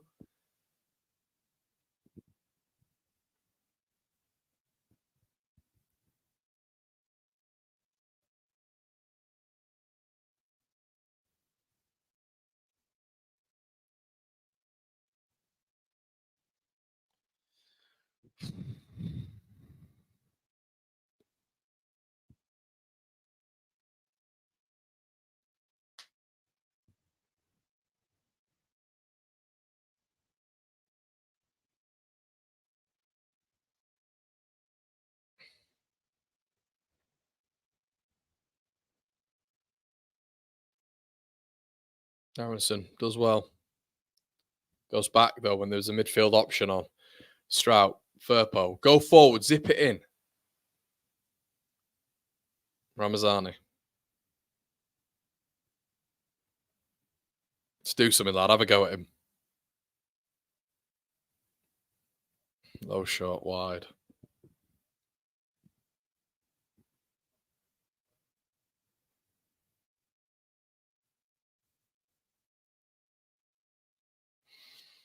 Hmm.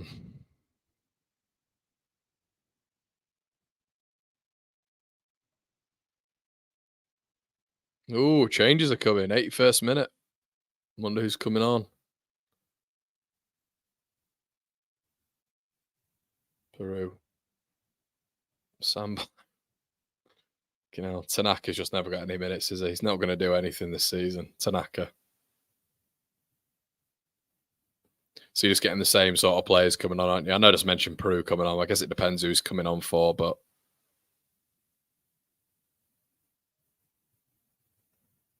I don't think Bullock gets sacked now, you know.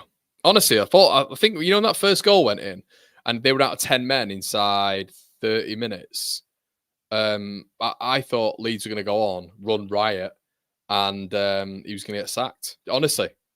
But I think he might keep his job now. He might keep his job because he could frame this as, look, 10 men against probably the best side in the league, potentially. That's what he'll say. And, you know, we've managed to keep it as 1-0. This will be, I know it sounds mad, but in a strange sort of way, it'll be a win for him. Hold on. Bogle, good ball from Rodon. And instead of crossing it, Bogle looks to go back. But Bogle receives it back. Joseph, yeah, intercepted. We're fucking toothless in attack, man. We just look toothless.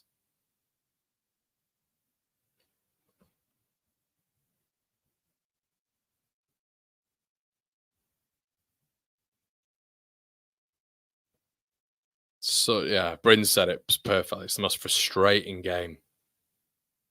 Firpo's in again. It's like playing. Do you know what it's like? It's like playing a training game. It's like we're playing kids. You know, it's like men versus boys. Do you know, when like it's dads versus lads or something like that, but the lads are just loads younger and the dads are just sort of playing at like a bit of a 50% of that's what we're like. Why are we not increasing it? I don't know what's going on. It's like the dads are just like, it's the kids in it, you know, let's take it easy a little bit. Why are we not going for the throat? Where's the ruthless streak? What is going on? How on earth is this 1-0? It's all right, though. It's 84th minute, and Byram and Perot are coming on. Weird Donny, this manager. It's a weird Donny. It's fine, I guess. You know, we're going to win the game, but it's just weird, isn't it? Weird.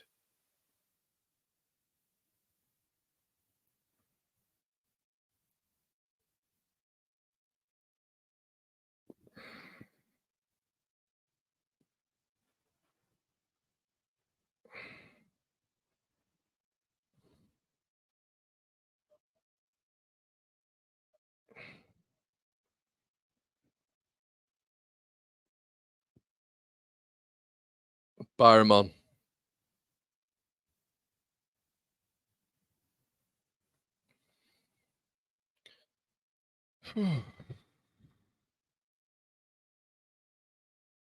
Colwell.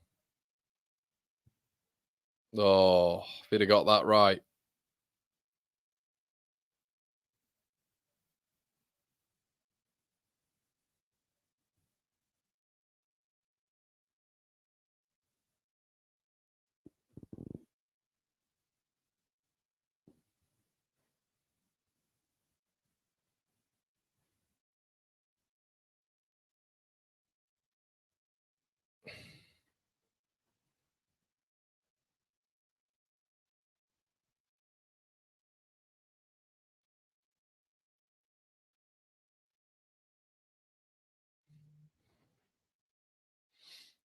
Firpo.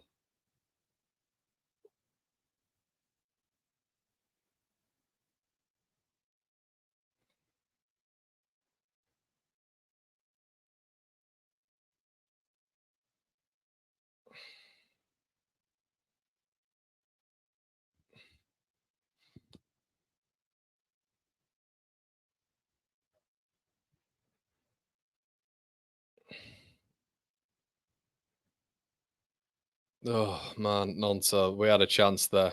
We've screwed it up. Colwell plays the ball. It's a bad ball from Colwell, but Cardiff have got a throw.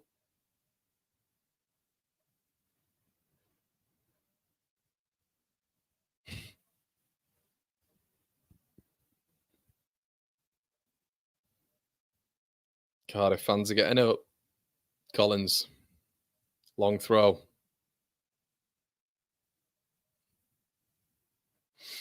And G.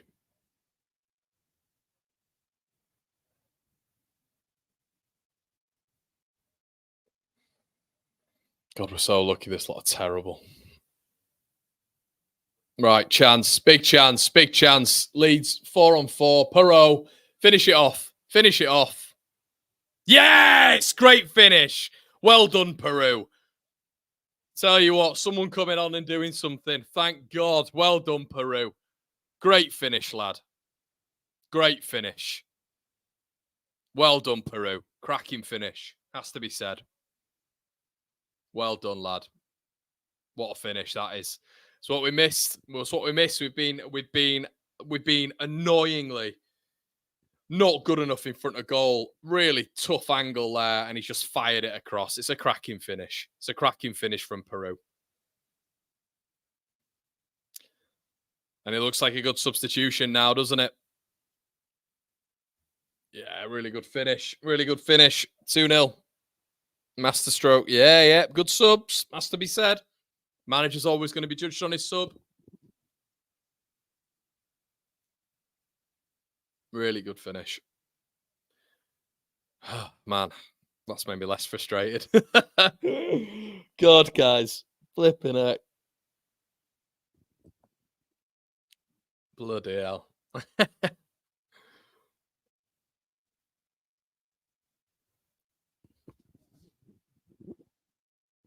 Oh, Cardiff are in. Oh, Cardiff are in. Out of nowhere, El Ghazi. Melier saves. What is going on, man? Oh, dearie me.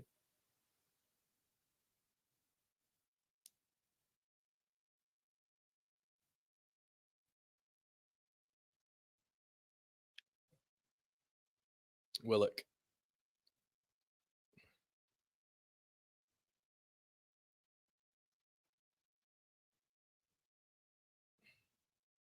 Panic.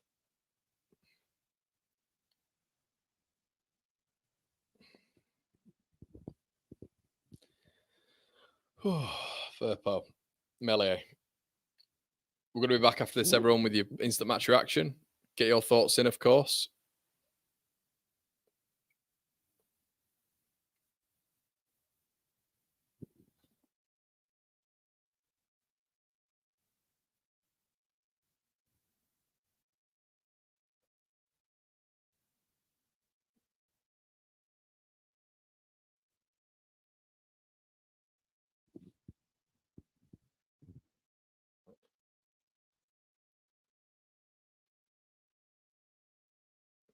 $3,000 of you in the building, everyone. Slap a like. It's been a really good watch along today. Make sure you slap a like on the video. Leeds winning 2-0. Anik's a terrible kicker of the ball, by the way. Collins. They're so bad, man. They are so bad. I feel sorry for Cardiff fans to an extent. They're terrible. I actually think even with like a starting 11, like even that first sort of, this first,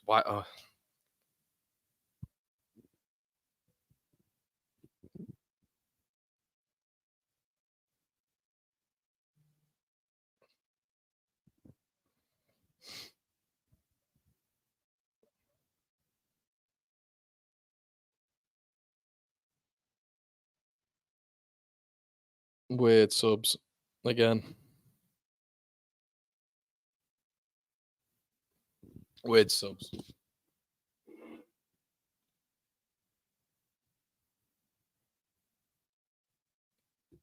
We ain't going to see Tanaka this season, are we, guys? We're not going to see Tanaka. Let's be honest. He is not. He is not coming. He's not playing for Leeds. It's just not happening. I don't think. What do you guys think?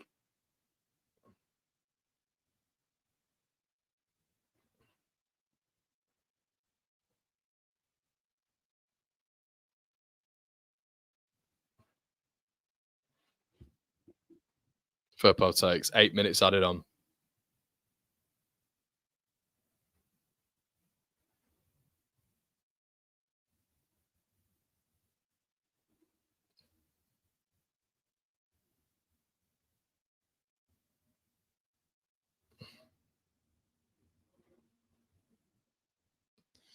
Leeds throw. Junior Firpo.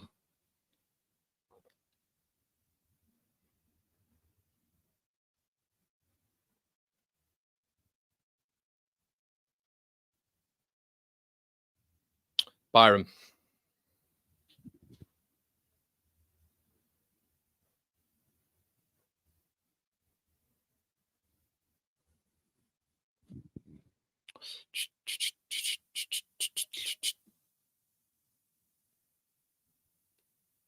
Yeah, I don't think Tanaka's who's coming on now. Schmidt coming on in the 92nd minute. I don't know. Weird. At least we're seeing Schmidt.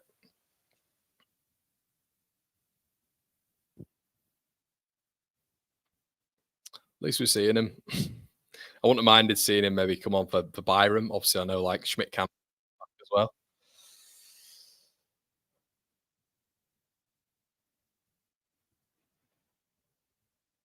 Melee receives.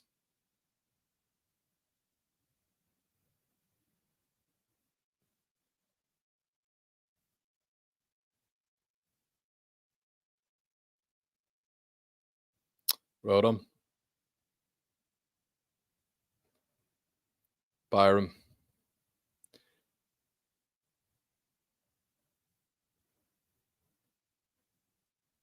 Rothwell. Lee's just more seeing it out now, I think. Just keeping the ball.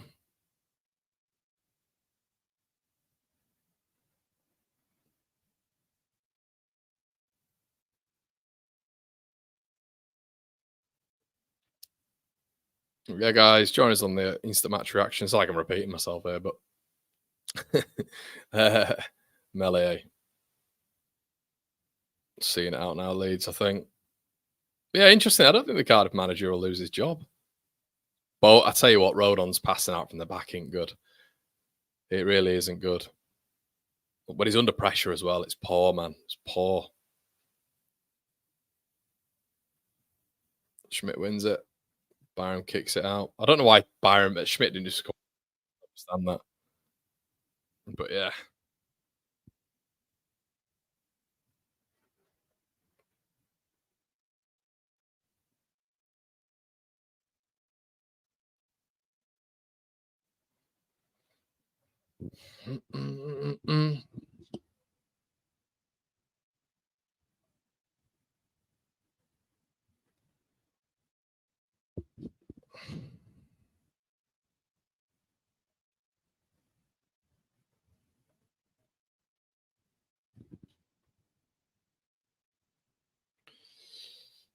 Byram. That's Byram, man. What have the scores been anyway?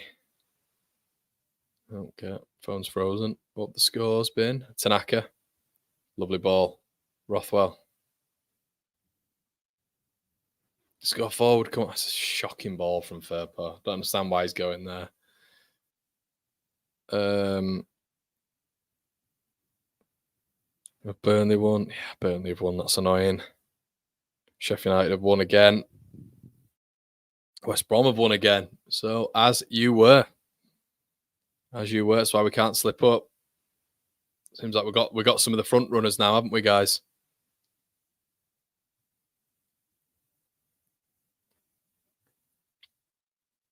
It's the worst 2-0 victory. Yeah, I think that's a good point.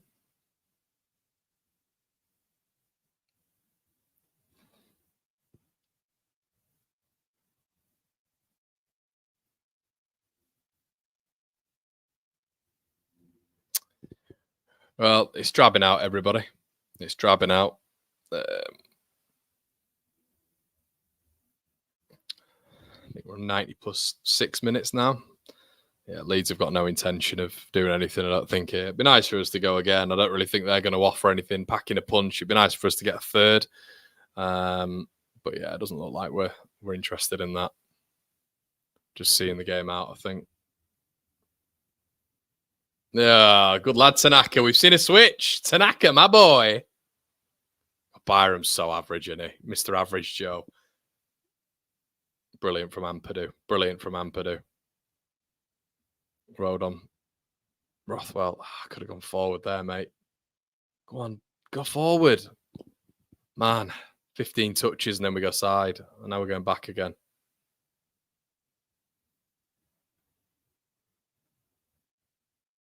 I just don't understand why we don't want to just like kill them. What? I don't know. They're not going to offer anything. We might as well. We're not going to get punched, are we? Just might as well just go and kill them. Knock them out. Let's not win. I don't know, man. I don't know.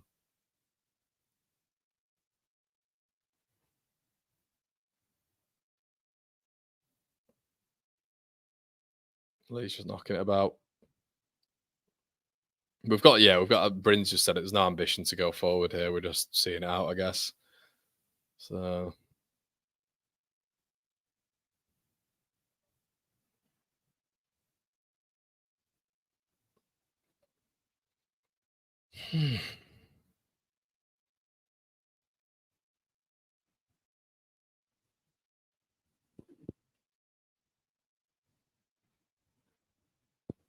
join us for the match reaction, everybody. Looks like Luton have beaten Sheffield Wednesday as well.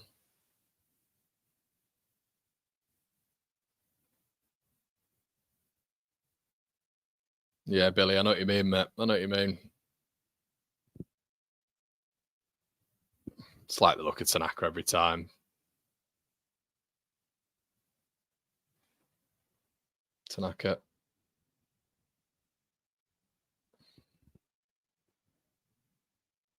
Byram.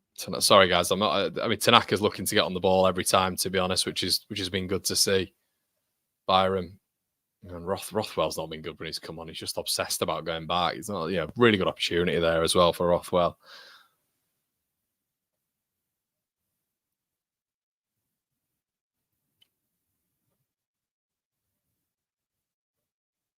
Yeah.